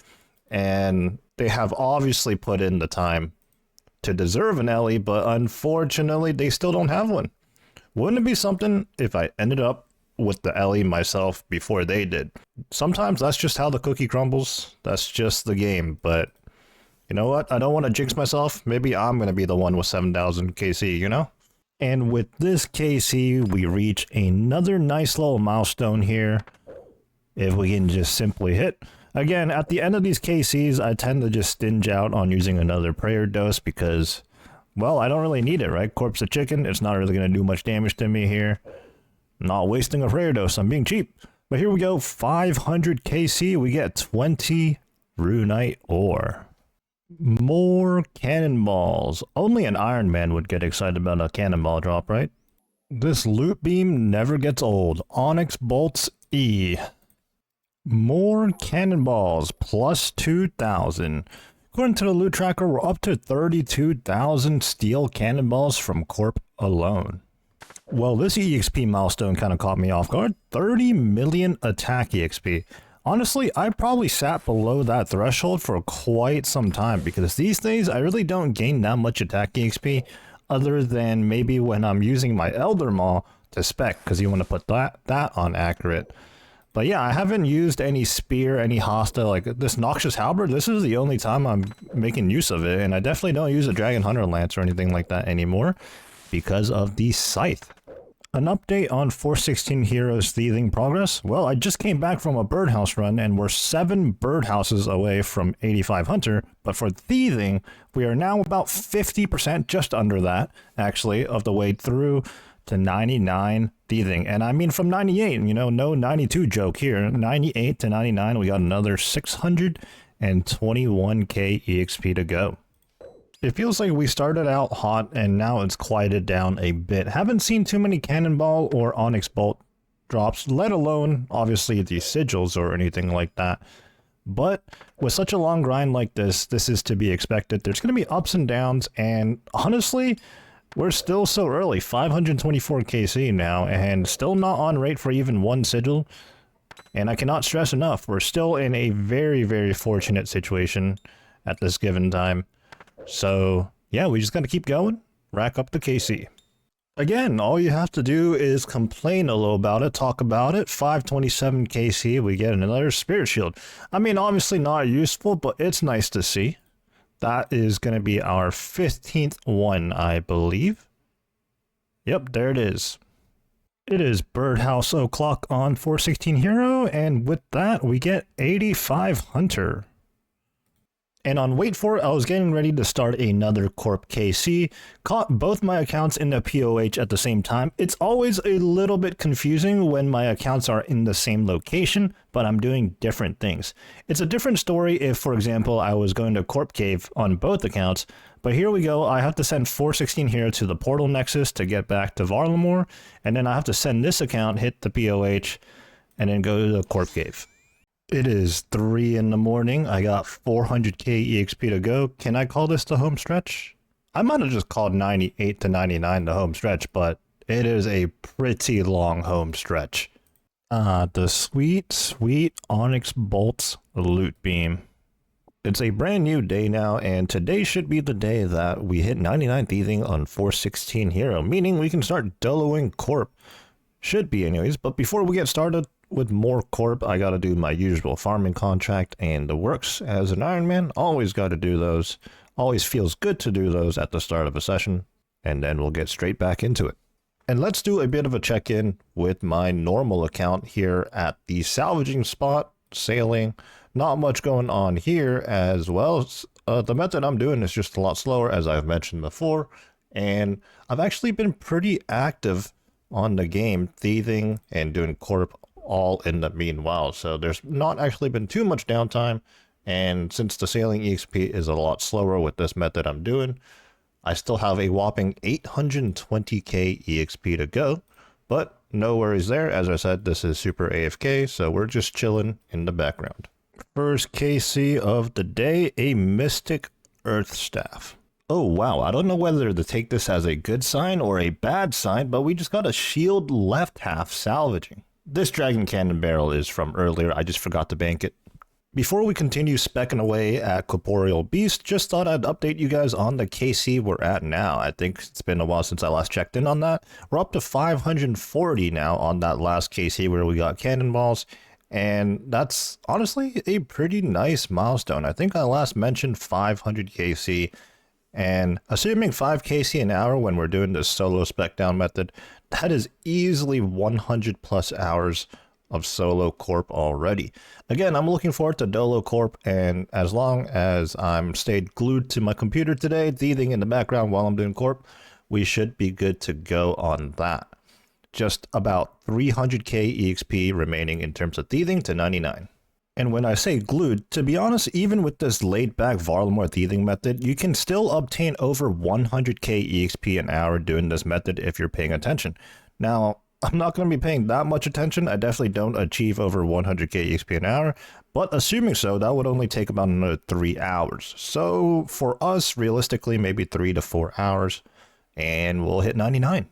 Running to a different house right now, but just 200k, actually less than 200k EXP to go till the big 99. We're getting closer and closer. When we're done with the thieving grind, I should probably turn in these valuables. We have 175k of them sitting in our inventory, and as far as I know, I've never traded any of them in since the beginning, since I started Varlamore thieving, which is probably right around the level requirement. Obviously, I have a whole bunch of house keys left over. I pickpocketed way too many of those.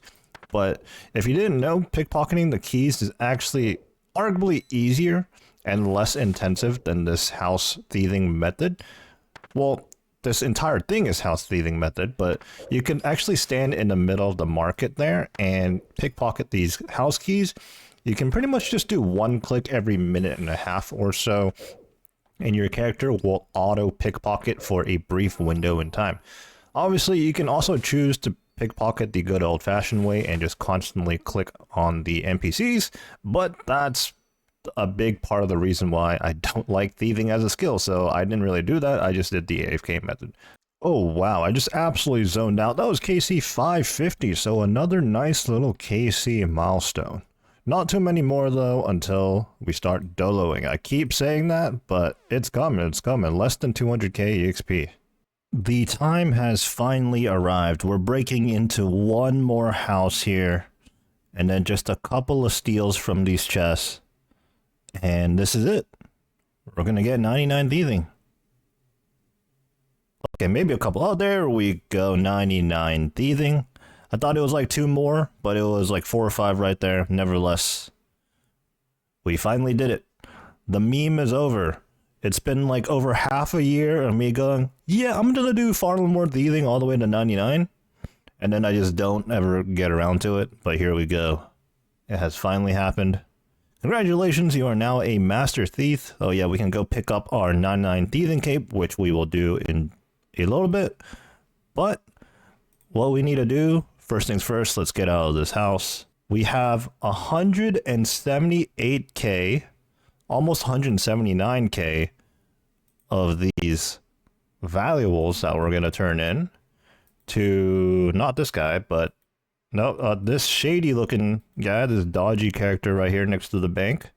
Okay, I went through a bunch of dialogue, but it turns out you just have to right click trade in. We're going to trade in all of these because we have no use for them otherwise. And that just gave us 11 mil, 10 to 11 mil right there. Holy. And into the Rogue's Den, trade Marnthwaite, buy thieving cape trimmed. It's kind of weird. Some NPCs, you have to go through some dialogue with them, but sometimes they're also just in their store if they have one. Like, for example, I know the rune crafting one is also in its shop. But let's slap on the cape and hood. Oh, man. All right, well, moving on. We're going to be doloing Corp. I'm going to figure things out, and we'll get situated for that. The time is finally here for us to Dolo Corp. I have both my GIM accounts set up here, standing in the POH, geared up and ready to do some Corp. Previously, we've been doing a ton of solo Corp here on the maxed account, which, full disclaimer, sometimes I'll be referring it to as my main account, which can be confusing in RuneScape terms because oftentimes people refer to the main account as a normal account that someone plays, and then you differentiate between accounts by calling them mains or Ironman account or alts or whatever. It's all a bit complicated, but it's going to be a little bit more complicated today, and I wanted to point that out because amidst our corp grind here, we've also been training sailing on my normal main account here. We are just one level removed from 99 sailing and becoming maxed once again. So I'll be tuning in with you guys on this when the time comes. But let's not get sidetracked here. Let's go over the gear setup we have on our maxed account here. Wait for it. The centerpiece of our Dolo GIM series here. So I am switching things up slightly from the solo method that I've been doing, which is the full spec down turning Corp into a chicken method. We're not going to be doing that in this Dolo setup here. So really in my inventory, I just have the Elden Wall with a couple of crush accuracy boosts, being the Inquisitor's Helm and the Myth Cape on. So yeah, we're going to be entering like this. But for our main gear that we're going to be wearing, I did switch out the Vernic Defender to the Spectral Spirit Shield. I want to make use of that. It's mostly because of that reason, but also this is going to be a bit tankier option, and Corp is going to hit us a lot harder. Which brings me to our other GIM account, the 50 defense restricted account, 416 hero. Now, it's going to be a bit rough on this account, I imagine, that being 50 defense and, you know, the gear we have on, we're wearing Varlamore Perilous Moons gear, the Eclipse set with actually the Blood Moon helm, which gives us a little bit more melee strength than the Eclipse would, because Eclipse is technically range gear, but the special thing about Moon's gear is that they actually have melee stats, all of them do. But anyways, we got Rune Boots and a Rune Defender because that's all 50 defense allows us. In order to make up some of the defense, I opted to wear the Amulet of Fury instead of the Torture and the Ring of Suffering imbued instead of the Berserker Ring. I don't know how much of a difference this is going to make. I don't know if it's going to help that much. Maybe more offense is going to help in this situation. I'm not sure. I might adjust this down the line. But to get started, this is the setup I'm wearing. The Osmumten's Fang I have on both accounts. Previously, I was using the Noxious Halberd while I was soloing, and that's because Corp would become 0 defense. The Fang is a Corp-Bane weapon, and as we know, the Fang is really, really good on bosses with high defense.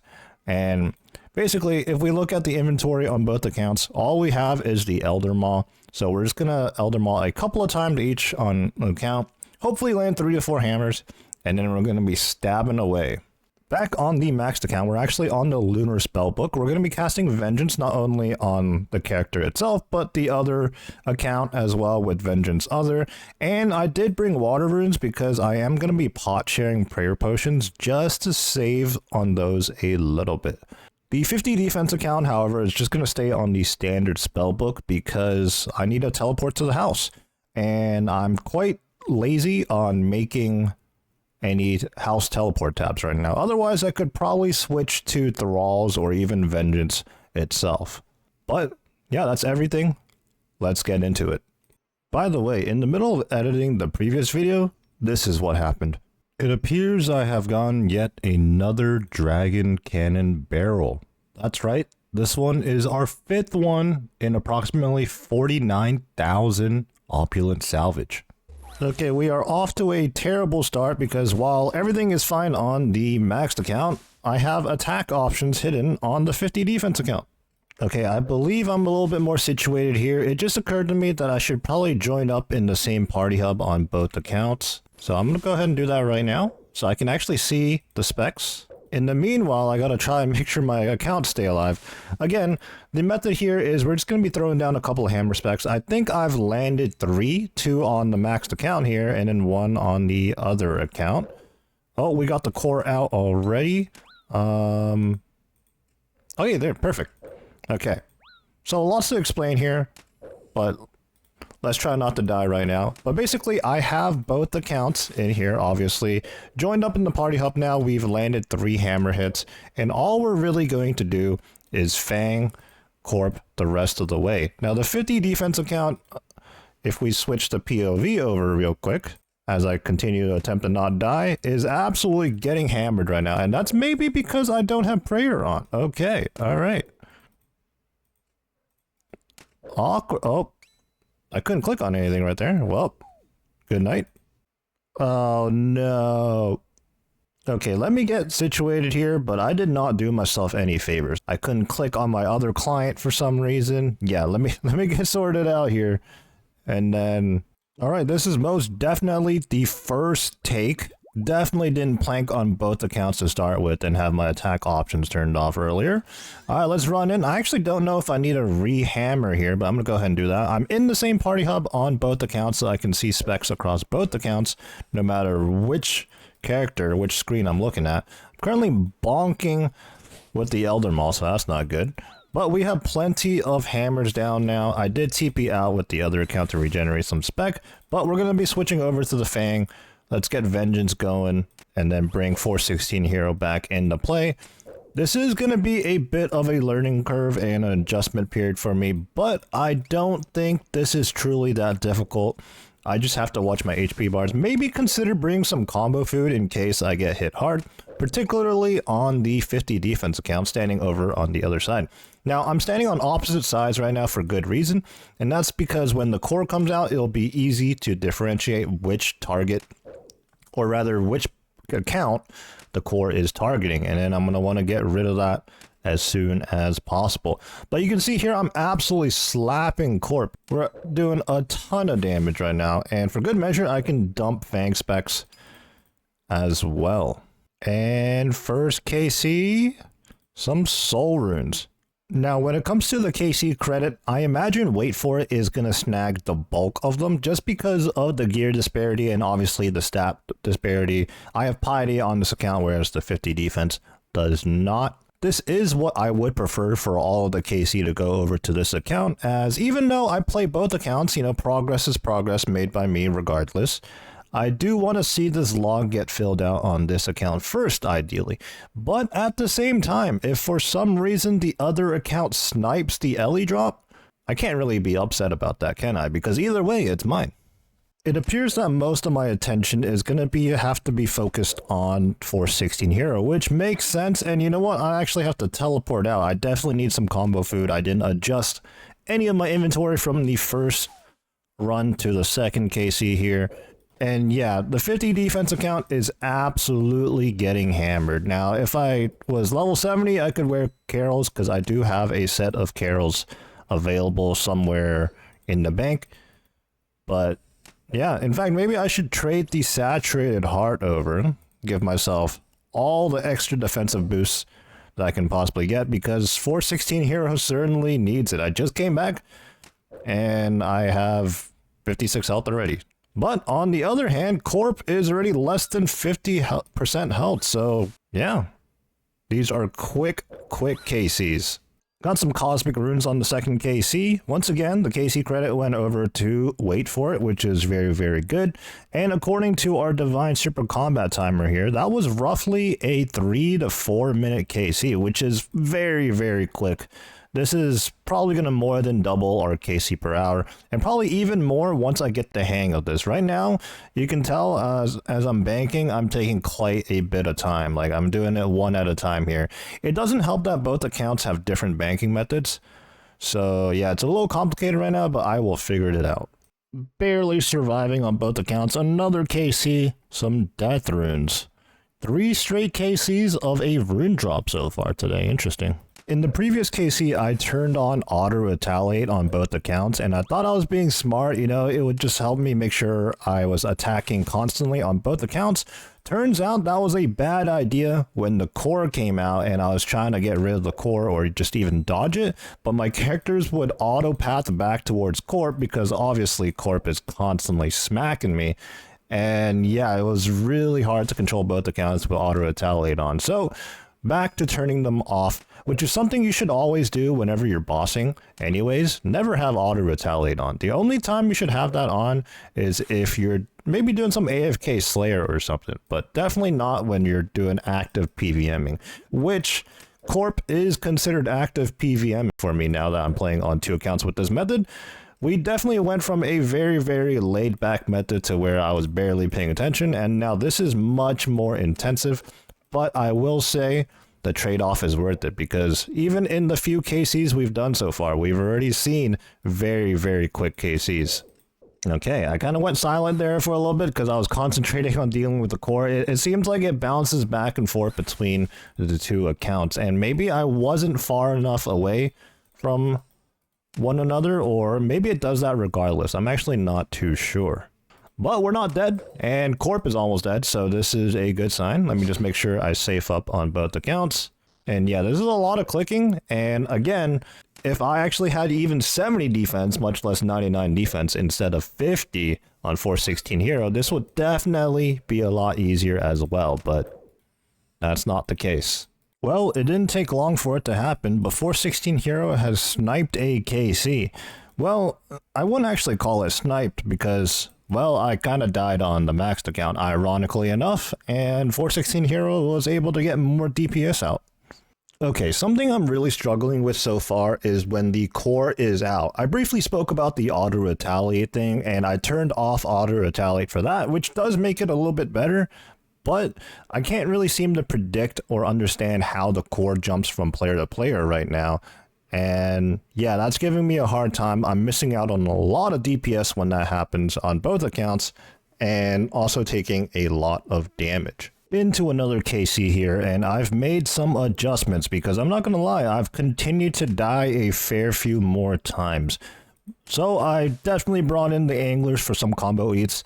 This is pretty much like Zora, where no matter what you do, at any given time on the blue phase, the mage phase, the fake mage phase, you know, at Zora, you can just get comboed out for back-to-back 40s, and just spamming Krawamwans isn't going to save you there. So, yep, we're going to be using anglers and Krawamwans. I do have a healthy stack of anglers. I have about 7k cooked, and I think another 3 to 4k raw. So, yeah, we definitely have a lot of anglers to go through. Not a problem there. It was obvious that this method was going to be much quicker, but I'm still shocked at how much quicker it is.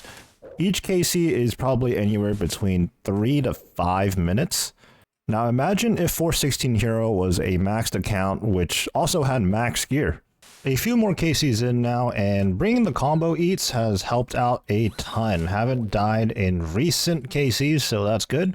Although if I'm not careful, Corp can still very much combo me out I'm not paying enough attention. I guess the trade-off with this strategy, well, two things, right? It's a lot more intensive than the spec down method, but it is a lot quicker, and the food consumption is very high. I'm actually using a lot of food between the two accounts. But Krawamwans, well, we're in no short supply of those, and anglers we have plenty of right now. I'll just have to make sure I do more angler fishing, or even we don't have to use anglers. I can use sharks or whatever else I have in my bank. But right now I have plenty of anglerfish, so I'm going to continue using that since it's one of the best pieces of food I have available. As we close out on this KC here, there's a good chance that 416 Hero might get kill credit for this. And he does. He gets 250 soul runes. That's actually the third KC on that account now. So I've sniped about 3 KC. Again, I mentioned it's not too big of a deal. I think I may have just killed myself there with my own divine. I had to repot there, and the timing of that was just so unfortunate. Quick little check-in on the main normal account. Just 50,000 EXP to go. We're almost there. 2,000 steel cannonballs. We're working on KC 594 now, at least on the maxed account. I think we've picked up 4 KC on the 50 defense, so we're racking it up. We're close to 600 even. But we actually passed a pretty significant... Oh, I'm about to die here. Let me just... Oh, man. Okay, I teleported out on one account. I'm going to bring it back in a second here, though. But as I was saying... we actually passed a very important milestone, that being KC 585, which is the rate to see any sigil. Now, just to reiterate from the previous videos, we already have 2 sigils. I'm wearing the one right now, the Spectral Spirit Shield, I should say. And we've had the Arcane for the longest time, the Eladinus Fortified Ward. So we're just hunting the Ellie. And obviously, with all that being said, we're very, very lucky right now. So we have a ways to go to reach the Elysian Spirit Shield drop rate. Or the sigil, rather. Here we go. Last inventory to 99 sailing to max total level once again on the normal account. There we have it. 99 sailing. We are back to being maxed on 2 accounts. Now what? Honestly, I don't know.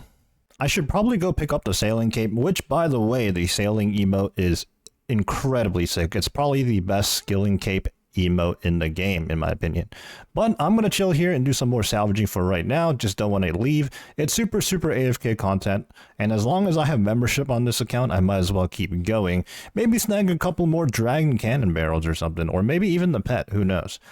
But before we move on to, well, more corp, actually, let's take a look at the opulent salvage it took me from, I believe it's 87. Yes, 87. Shipwreck salvaging. Merchant shipwrecks 87. So 87 all the way to 99. We did 51,324 opulent salvage. And this is almost entirely just using 2 crewmates to do the actual salvaging the entire time, because, well, I've just had this in the background while I've been doing other things on the other 2 accounts. But that was KC 600, so another nice little milestone. And I believe right now 416 Hero has sniped about 5 KC, so 605 KC in total. We are making good progress. Some more steel cannonballs. Small break in the action to do a quick birdhouse run on 416 Hero. Onyx bolt tips. Feels like I haven't seen this drop in a while. I feel like it comes in spurts. You either see like 3 of those in 5kc or you don't see them for a while. But off the top of my head, I think they are like a 1 in 25 or something like that. So they're really not, well, I don't know. 24kc, 25kc does take a while, but it's not as rare as some other stuff. The Onyx bolts into the steel cannonball drop. Feels good, man. The loot beam never gets old. I've been doing this for a few sessions now, and we're now well over 600 KC. So I think I've done enough KCs now to where I've figured out what works for me personally, and that's to keep both my accounts as high health as possible. I mean, that sounds obvious, but basically anytime I can combo eat an angler and a Karamwan, which is going to net me 40 health. So if I ever drop below 60 health, essentially, I'm going to go ahead and combo eat really quickly, and then I should be relatively safe. Obviously, sometimes Corp, when, you know, you don't drain its stats, can be pretty brutal, but for the most part, this is what's working for me. And the first KC of this session, 250 Rune Knight bolts. What I've also learned is that even just landing one hammer is very effective. You really don't need many hammers at all. The Fang is just that strong. Which means basically my strategy on entry is to hammer spec 4 times, and if at least one lands, then I'm just good to go and I'm going to start fanging. Obviously, if I don't hit a single hammer, I'm going to teleport out with both accounts and try again. Earlier, I mentioned the difficulty with dealing with the core, and perfect timing, a core actually comes out. I still don't have a perfect method of handling this, but I just try to spread my 2 accounts out as far away as possible from each other, and then just try to take my time, even if it means I miss a few hits on Corp.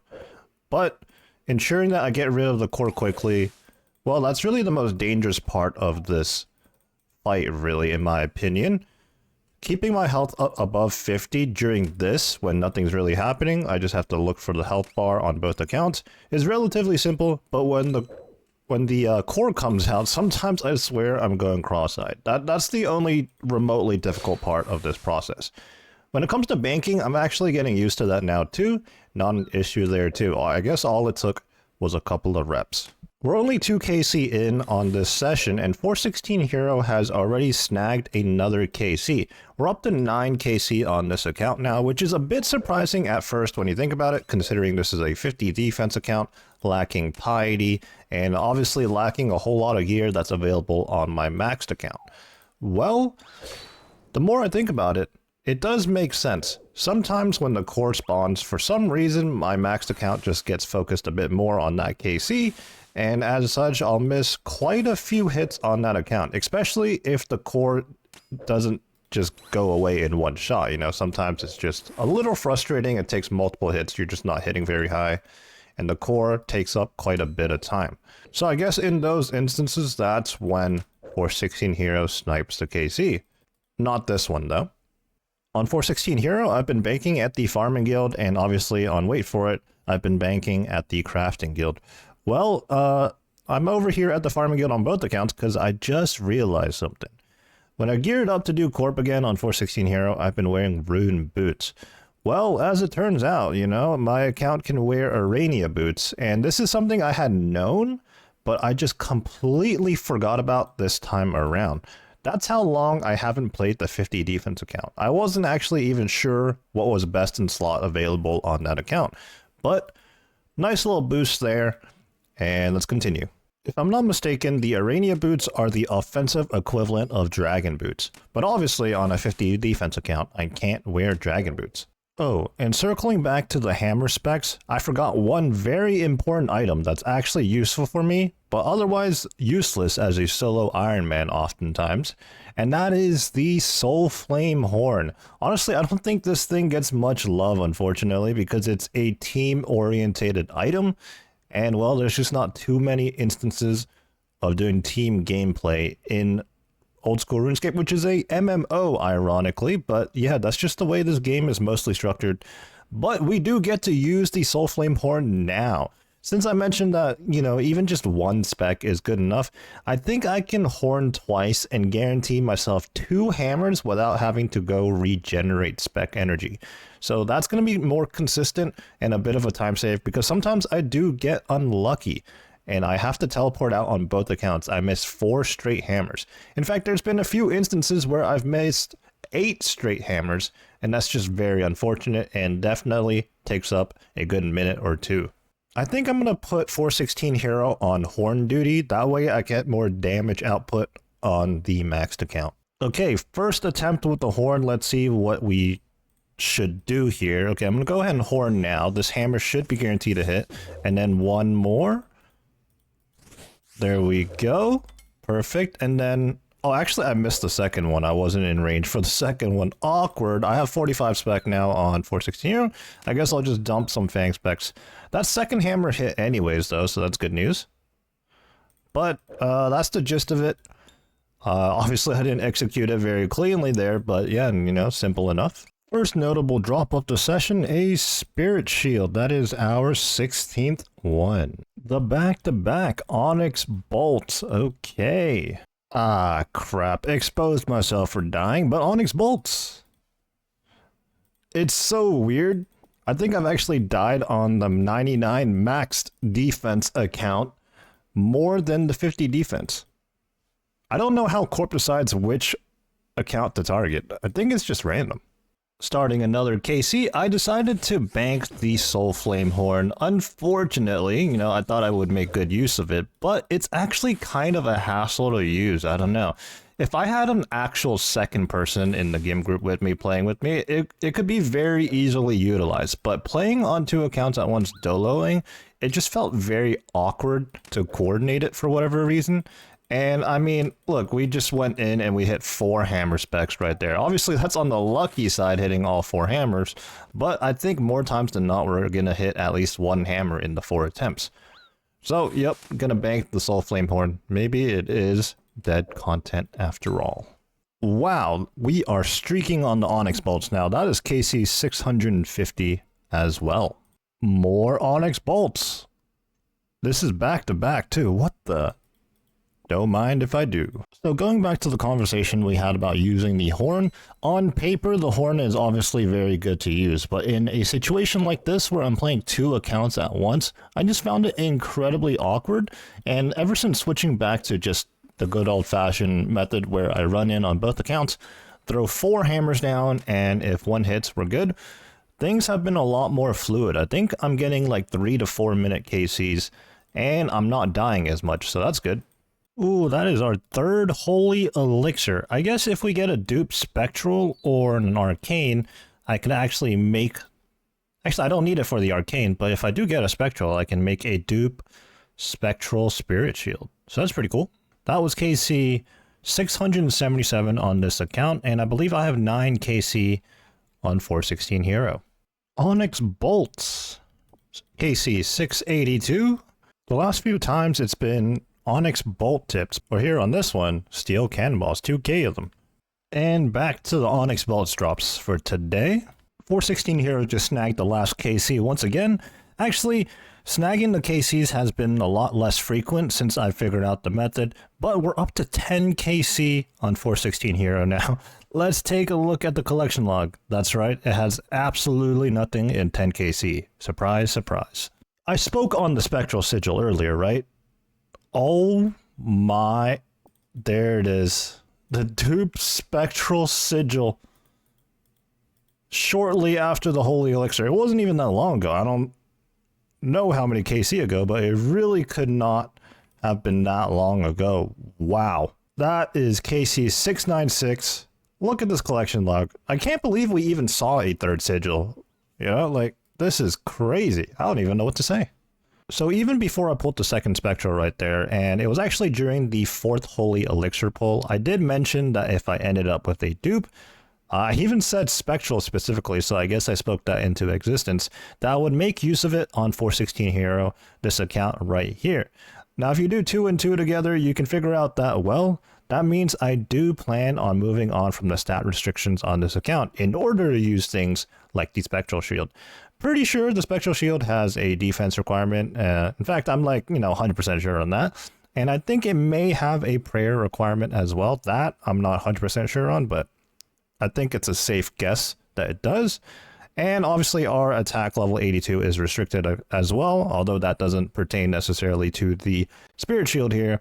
But yeah, I do plan on moving on from these stat restrictions and making my way to being maxed one day. Max combat and maybe even max total level. That way we have 2 maxed accounts on the GIM group. It's a pretty ambitious goal, pretty long-term goal, but that opens up the door for a lot of content for us to navigate through. Now, longtime viewers of the series will know that I did end up putting this account here on the back burner because, well, I simply didn't know what I wanted to do with it anymore after achieving the Inferno Cape and the Quiver being a stat-restricted account. Those were my 2 main goals, and I set out to achieve them, and, well, I did achieve them. Since accomplishing those 2 things, I've really put this account on the back burner and I just didn't know what to do, and I wasn't motivated to PVM on this account, not because 50 defense was too tough of a challenge, but something I did not account for as a challenge was the amount of prayer I'd be using, the amount of supplies. It was crazy.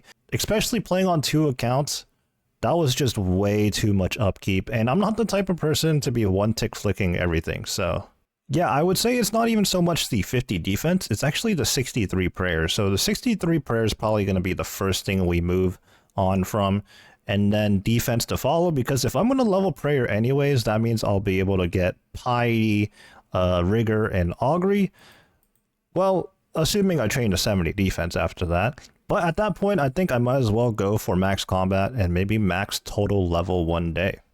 With all that being said, I guess I can end it on that note. That's the beauty of playing as Dolo GIM. When I pull a dupe, for most people, it's kind of a disappointing thing. For me, it just opens up more doors and provides gear for the second account that I'm playing. With all that being said, that's all the time I have for right now. When I first started the Corp grind, I don't think I officially announced this, but I do plan on getting to 1000 Corp KC and then reassessing my situation, see what my next grind I want to do is, because things like Fasani's Nightmare, which is the grind we did before coming to Corp, and Corp itself are very, very long endgame grinds. So we're going to have to break it up, we're not going to shoot for 4095 Corp KC in one go.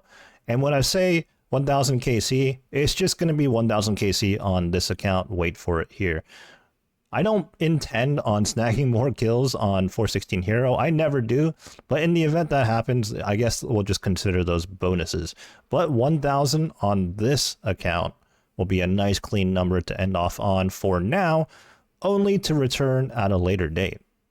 Unless sometime between that point and now, we pull an Ellie, but I feel like that is incredibly unlikely. When it comes to being a maxed endgame Ironman, there aren't too many grinds left to do, especially PVM wise. But during this time, there are 2 notable bosses that are usual suspects as the last remaining grinds for endgame Ironman. That being Fasani's Nightmare and Corporeal Beast. These 2 bosses are often the last remaining grinds because they are slow bosses, they take quite a while to do, and the drops are incredibly rare. And to top it off, when you do get those items, the items are incredibly niche and you won't find too many uses for them. As such, it's more of a flex, and it's often dubbed the retirement homes for Ironmen. Well, that's exactly what I've spent my time doing recently. We've been doing a ton of Fasani's Nightmare, and even more recently, we've been doing Corporeal Beast. While I am an Ironman, more specifically, I am a group Ironman. All my progress has been done solo, but being a GIM, I do have the luxury of using my other account, 416 Hero, to Dolo Corp.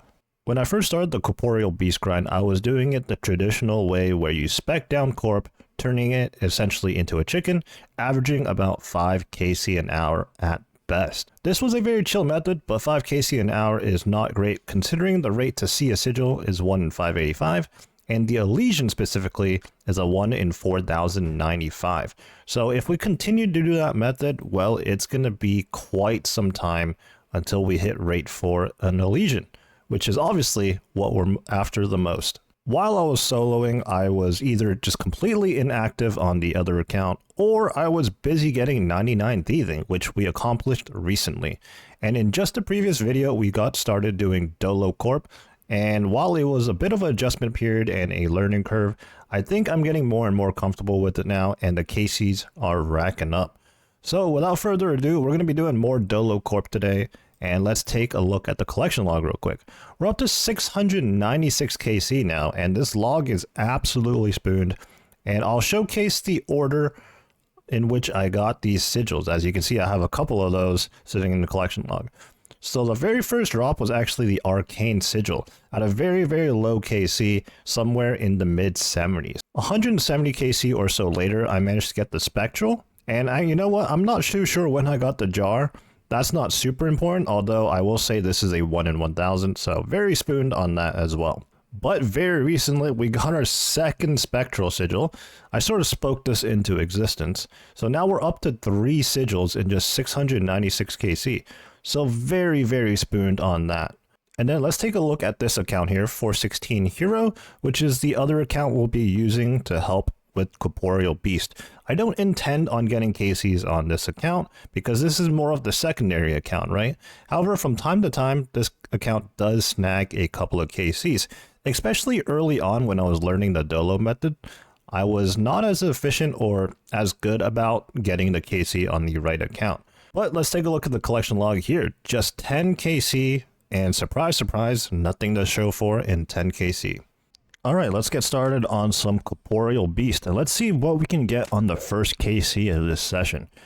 Before I got in here though, I did notice I'm a little low on Astral Runes, which is what we're using obviously for Vengeance as well as Potch here. So sometime down the line, we might need to take a little bit of a break and do some Astral Rune crafting.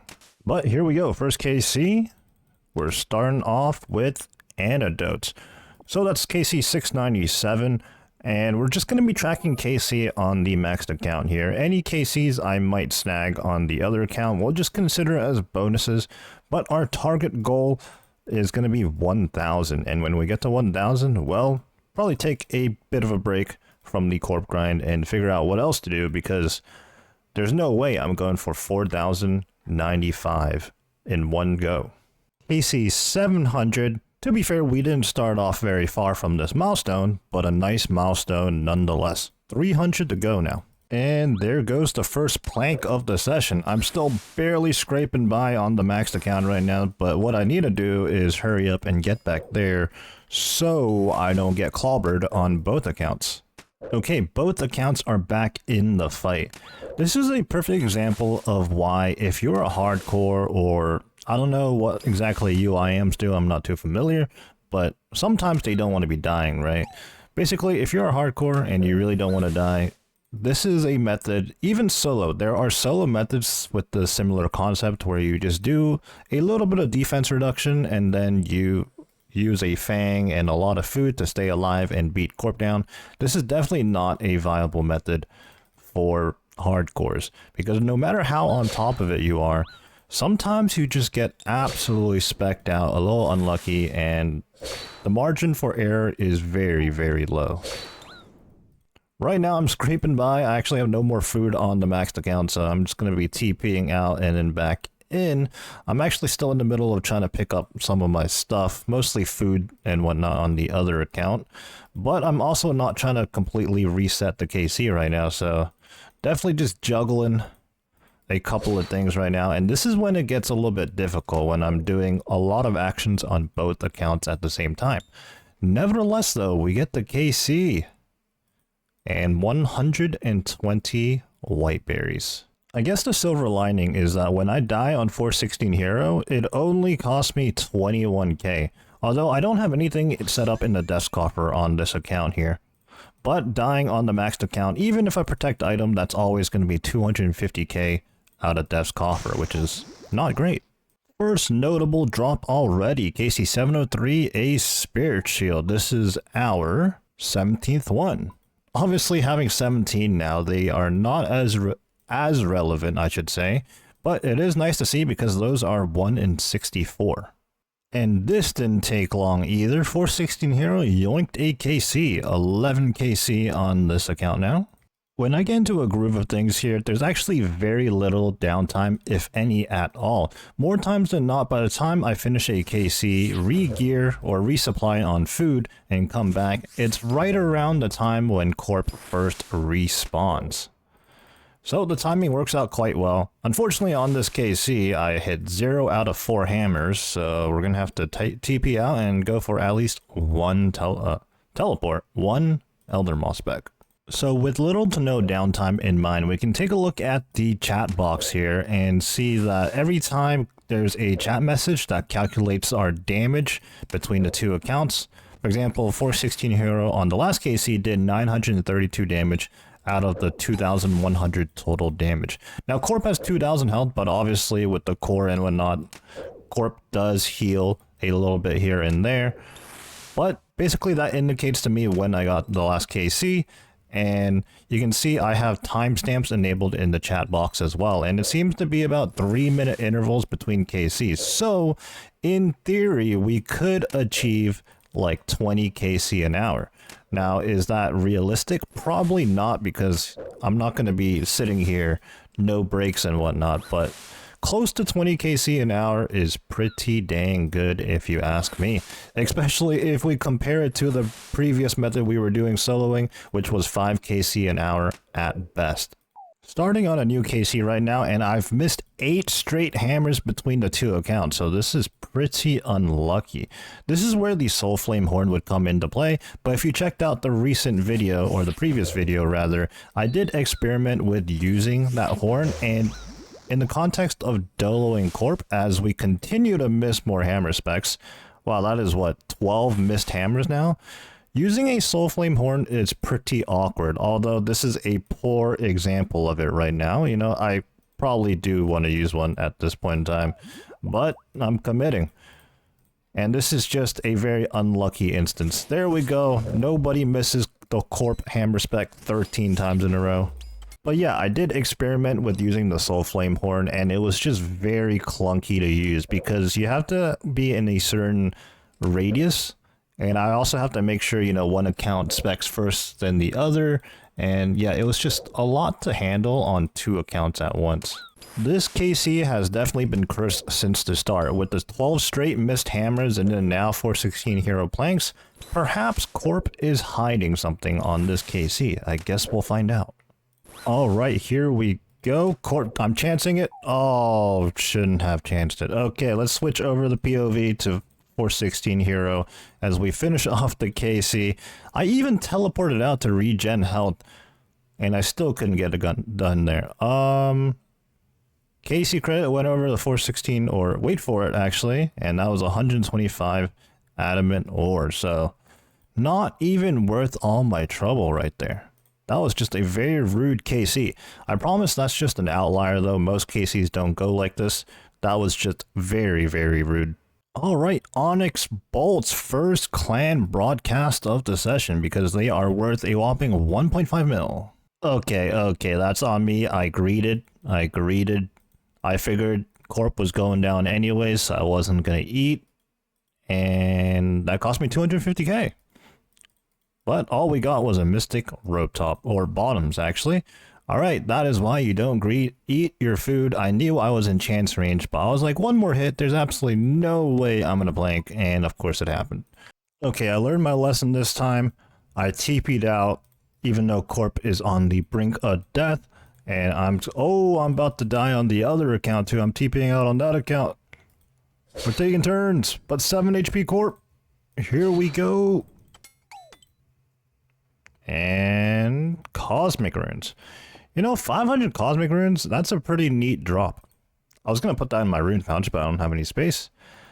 It's always nice when I get Cosmic Rune drops. I think I've been getting quite a bit from Fasani's and Corp recently. That means I don't have to shopscape them, which is always good. If only this tuna potato drop came in noted form. We're in between KCs at the moment, so I'm taking the time to do a quick birdhouse run on 416 Hero. We're currently 85 hunters, so a ways away from 99. I may or may not have planked during this KC, but we got another spirit shield. 17? Oh, that's 18 actually. This session is all spirit shields, I guess. Another one. KC 730, another holy elixir. This is, I believe, our fourth one. Let's take a look at the collection log. Indeed it is. Which means we have the exact amount we need for 2 Ellies and 2 Spectrals. The 2 Spectrals we already have, but, you know, it wouldn't be something if we had 2 Ellies.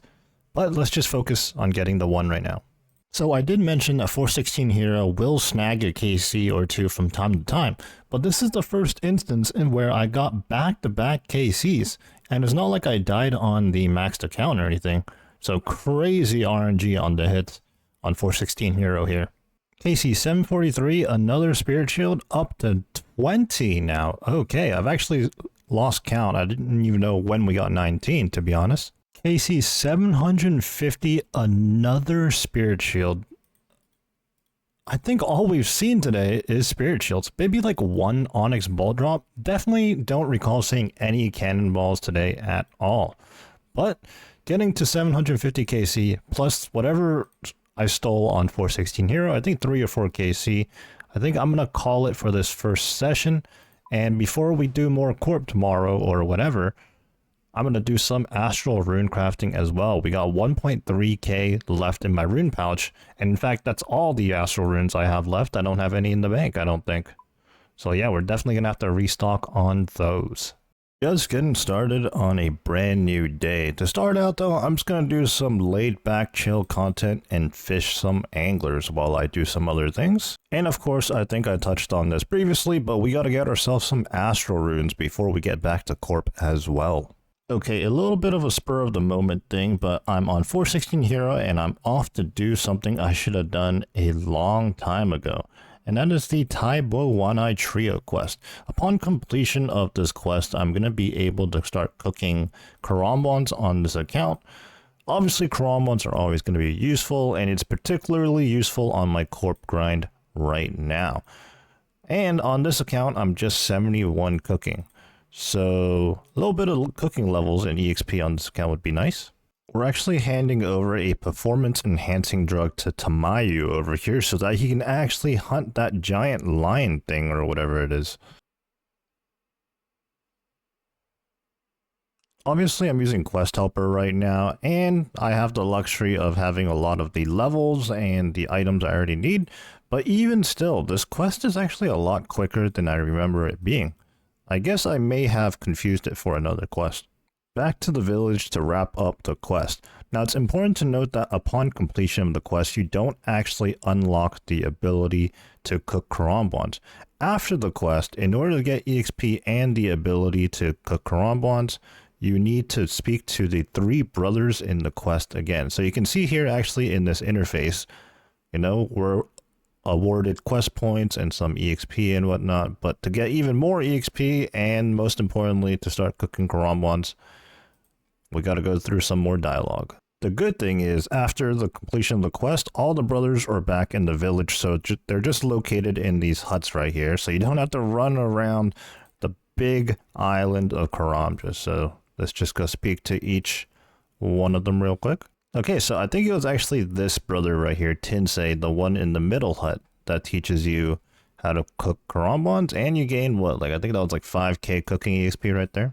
In Waitford's bank here, I have a lot of Karambons, over 10,000 raw Karambons. I'm going to be chucking some of those into group storage so that 416 Hero can start gaining some cooking EXP in downtime whenever we're not doing Corp.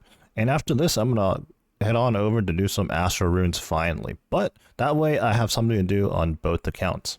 And on 416 Hero, I made my way over to the Myths Guild. This is one of the coziest spots for cooking because, well, the bank chest is right here and the cooking range is right next to it, so no tiles needed to be moved.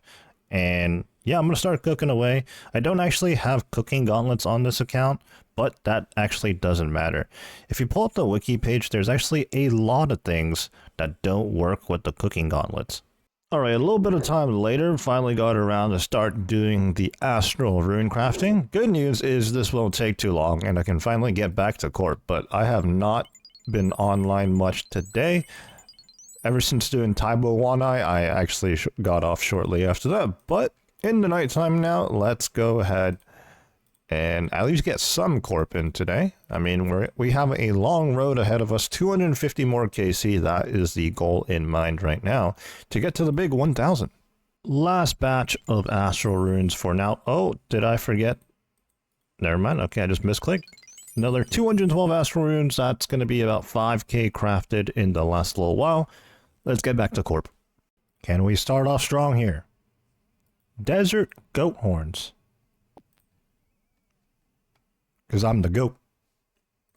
At the start of the session, I needed to hop worlds to find an open world, so it's easy to keep track of the KC an hour, at least for this first hour that we did. Oops, teleported out on the Mystic Row Bombs. We can go pick that up in a second. Not to worry, but by looking at our login time here and counting up our KCs, we've done 16 on the maxed account here, and we snagged 1 KC on 416 Hero, which means that we have done about 17 KC within the hour. That's not too bad. I think the wiki rates say that you can get up to 21 or so if both accounts are in max gear.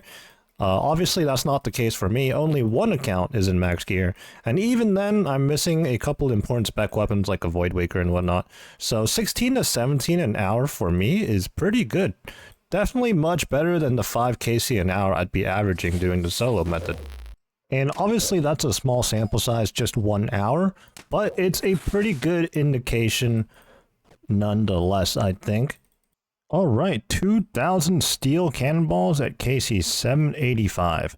Honestly, it's been pretty quiet in terms of the drops recently. Haven't seen a lot of Onyx Bolt tips, haven't seen any Spirit Shields, and this was the first steel cannonball drop. But I suppose we did get a lot of those early on in the KCs, so maybe it's just RNG evening out. Ooh, okay, besides the cannonballs, first interesting drop, the Holy Elixir. We actually don't have a use for this anymore, unless sometime down the line in the future, for some reason we have a third account, but we've pulled 4 Holy Elixirs already. In fact, let's take a look at the collection log real quick. So, when we have more than 4, we have no more use for those, because with the 2 accounts, you know, at best we can expect 2 Spectrals and 2 Ellies. And yeah, I mean, we're not going to need a third one at this point in time, I don't think. And the Arcane isn't going to require a Holy Elixir. All we have to do is start complaining. Earlier I said there were no drops, and then we proceed to get cannonballs, a Holy Elixir, and now the Onyx Bolts. We're now working on KC 800. We've come a long way. 200 to go until our target goal of 1,000 though. What are we getting? Oh, 416 Hero actually snagged it, so I guess it's technically not KC 800 for us. KC 18 on 416 Hero, and it was Watermelon Seeds. Alright, the damage output has not even been close on this KC, so surely this is it. I'm combo eating right there just in case, you never know. 100 green dragonhide. KC 809, another spirit shield. I've lost count as to how many we're at now. Easily 20 plus though. Blue beam, Onyx Bolts E. The back-to-back interesting drop. Feels good, man. Onyx Bolts in the steel cannonballs. Maybe I should consider starting to use some of the cannonballs here at Corp just to speed it up slightly. Time for a quick birdhouse run on 416 Hero. Also a good time to point out that I hit 77 cooking recently because whenever we're not doing Corp, I gotta upkeep the food. And earlier we did Taibo Wanai Trio, enabling us to cook Karambwans, and we have a ton of those to go through. I swear the drops always come in bunches. More cannonballs. KC 843, more cannonballs. 848, Onyx Bolts. And another 2,000 steel cannonballs. They are rolling in today. And this is going to be KC 850. We get ourselves a Mystic Rope Top. But that's another 50 KC racked up. 150 to go till a big 1,000. And someone at the bank has the pet and an Ellie. Okay. Maybe that will be me one day. Wow, Onyx Bolts. Okay, we're getting a ton of cannonballs and Onyx Bolts in the last couple of KCs now. Money. 862. Onyx Bolt Tips.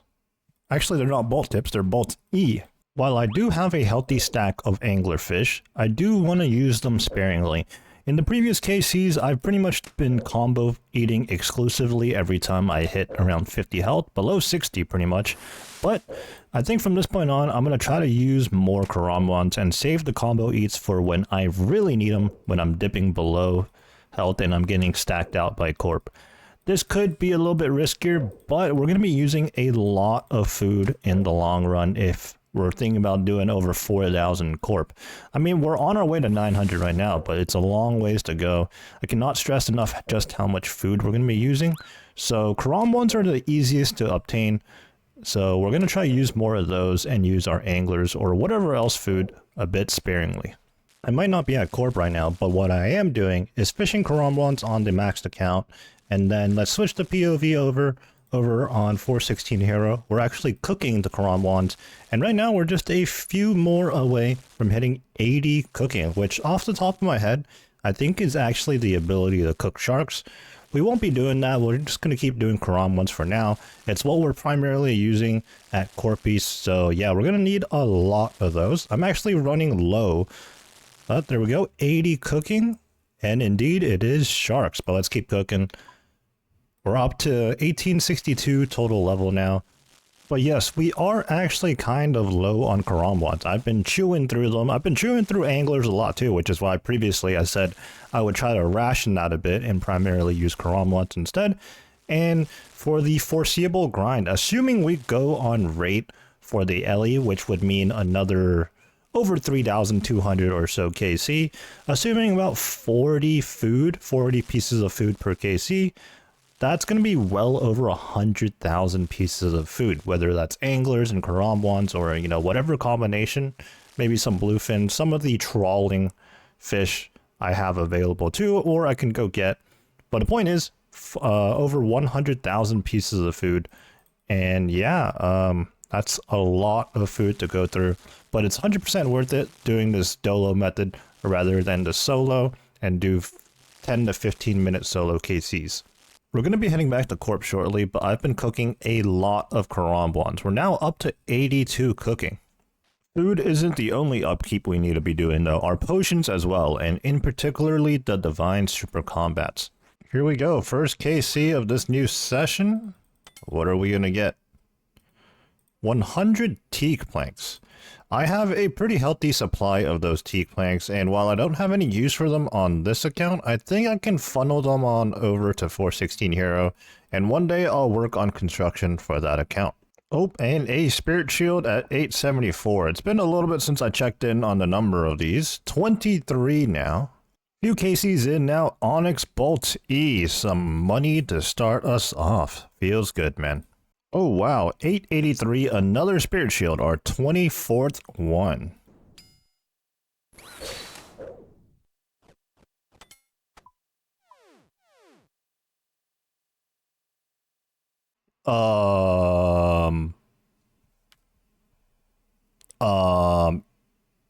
KC 884, a dupe arcane sigil. We are now 2 and 2 in terms of arcanes and spectrals. Incredibly spooned. No Ellie though, but I mean 4 sigils in this KC? What the heck is going on? A little break in the corp action to do another birdhouse run, but I suppose it's worth noting that on this account, I do have 21, I believe, 23 corp KC on this account, with no items pulled on this account, which I guess is a little fortunate. I did mention in the past that ideally I would like the Ellie collection log to go on wait for it, but if I do pull it on this account, it's not the end of the world, but it would be nice to make sure it's on wait for it. Obligatory back-to-back, never mind, white berries. Well, we made it to KC 900 and we got 42,000 GP for our efforts. Another 100 to go, and then we're going to move on to, I don't know what, but definitely something else. I definitely need a break from the corp grind. It's honestly been more fun than I anticipated, but it is good to spice things up and change the scenery. The Spirit Shields are pouring in. Another one. I think I must have skipped one over earlier, but we're up to 26 of these bad boys right now. Well, we just got Corporeal Beast Veteran on 416 Hero, meaning 25 KC. Well, 416 Hero gets another KC, and I believe this is actually the first set of Onyx Bolts E on this account. Ooh, a cannonball drop. Feels like I haven't seen this in a little while. KC 935, 2000 steel cannonballs. If I really put in the work today, I could potentially reach the 1K mark. But that's a bit of a stretch. We'll see what happens. More steel cannonballs, 939. We're racking up the KC, but still 51 to go. So that's going to be a good few hours for sure. Well, I guess today's session is the day of cannonballs. Don't mind if I do. That was a rough KC. I'm pretty much entirely out of food on both accounts, but that is 950, so just 50 more to go. Onyx Bolts. Okay, last couple of times it's been cannonballs, but this one, the 1.5 mil gold loot beam. Another super rough KC, but we got 2,000 cannonballs to show for it at least. That was one of those KCs where I got Corp down to half health, and by the time we got to that point, well, all my food on both accounts were gone, and I even planked on the maxed account here for good measure. So yeah, sometimes these KCs are just very, very rough. It's just RNG. Corp just hits for like straight 40s back to back to back to back for some reason. But other times, at the same time, it's like a sub 3-minute KC. I think I've seen 1 or 2 KCs that are super, super speedy. So it's a give and take situation, I suppose. It's a brand new day now, and I ended up not doing any more Corp the last time. I ended up playing some Minecraft instead. Let me know if you guys play any other games besides RuneScape. But today should be the day that we hit 1,000. One way or another, I'm gonna get to it. Here I am at Corp stabbing away, and there are some bones on the ground, and 416 Hero is missing. I wonder what that means. Not exactly sure which KC this is, but less than 30 to go now. We're getting slapped right at the end. Let's just safe up and not lose 250k GP from Death's Coffer. Let's not do that. Same thing on the other account. Oh my. Corp is going down swinging. Maybe it's hiding something. Adamant bars. That was KC 973, so just 27 to go. So maybe about an hour, hour and a half, somewhere around there. And we will reach the big 1,000. Onyx Bolts plus 1.5 mil. Very nice. 979, 2,000 cannonballs. Getting closer and closer to the finish line.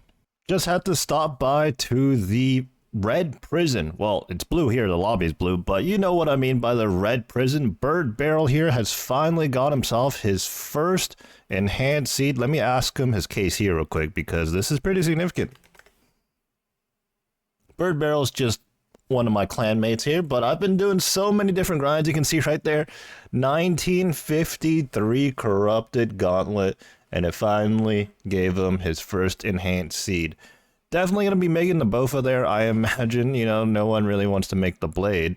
I mean, I did on 416 Hero, but that's kind of an exception, you know. I didn't really have use for the Bofa on that account. So being just under 2,000 corrupted gauntlet KC, that is nearly 5 times dry on the enhanced seed. That is rough. To put that in perspective, what if that happened to us with the Ellie here? We would have 20,000 or close to, actually over 20,000 Corp KC, and we wouldn't have the Ellie. That is rough. Now, I have gone over 5x dry on 1 or 2 items before. The most notable one is the Eternal Boots at Cerberus. It took me over 2,500 KC. In fact, if I look at my own high scores, I'm sure I can see my exact KC at Cerberus, because I never did another Cerberus KC after I pulled it. It was KC 2,764 in which I pulled the Eternal Crystal, which is a 1 in 512. But yeah, it's just the nature of the game. Sometimes fortunately, sometimes unfortunately, because you can just as easily get spooned as you can go incredibly dry. Or, I don't know if just as easily, I don't know how it all works out, but basically, whether you're on your first KC or your 1,000th KC, really, you have the same chance. Alright, let me lock in here before I end up planking on both accounts. and let's continue our journey to 1000 Corp KC, in which I will definitely do within this session. No more procrastinating. Let's just close this chapter for now. We will be returning the Corp down the line, but 1000 is a good checkpoint, good stopping point for right now. Wow, we just snagged a holy elixir on 416 hero, KC 31 on the account. I believe that is our 6th holy elixir in total. Let's take a look at the collection log on 416 here real quick, and then the one on wait for it. This is the first collection log item on this account, which is actually very lucky because the most common drop is the Spirit Shield at 1 in 64. The elixir is, well, I think like 2 to 3 times more rare than that, so that's pretty cool. And obviously the sigils are the sigils. Pet and the jar speak for themselves. And if we take a look at Wait For It's collection log, that is indeed our 6th total holy elixir. 5 on wait and 1 on 416 hero. I guess we don't really have a use for it. We didn't have a use for it after 4 total holy elixirs, because at most we would have 2 arcanes and 2 spectrals, which is exactly what we have right now. So we have more than enough holy elixirs. But I suppose they may be good to have in case I'm ambitious and go for a 3rd account or something.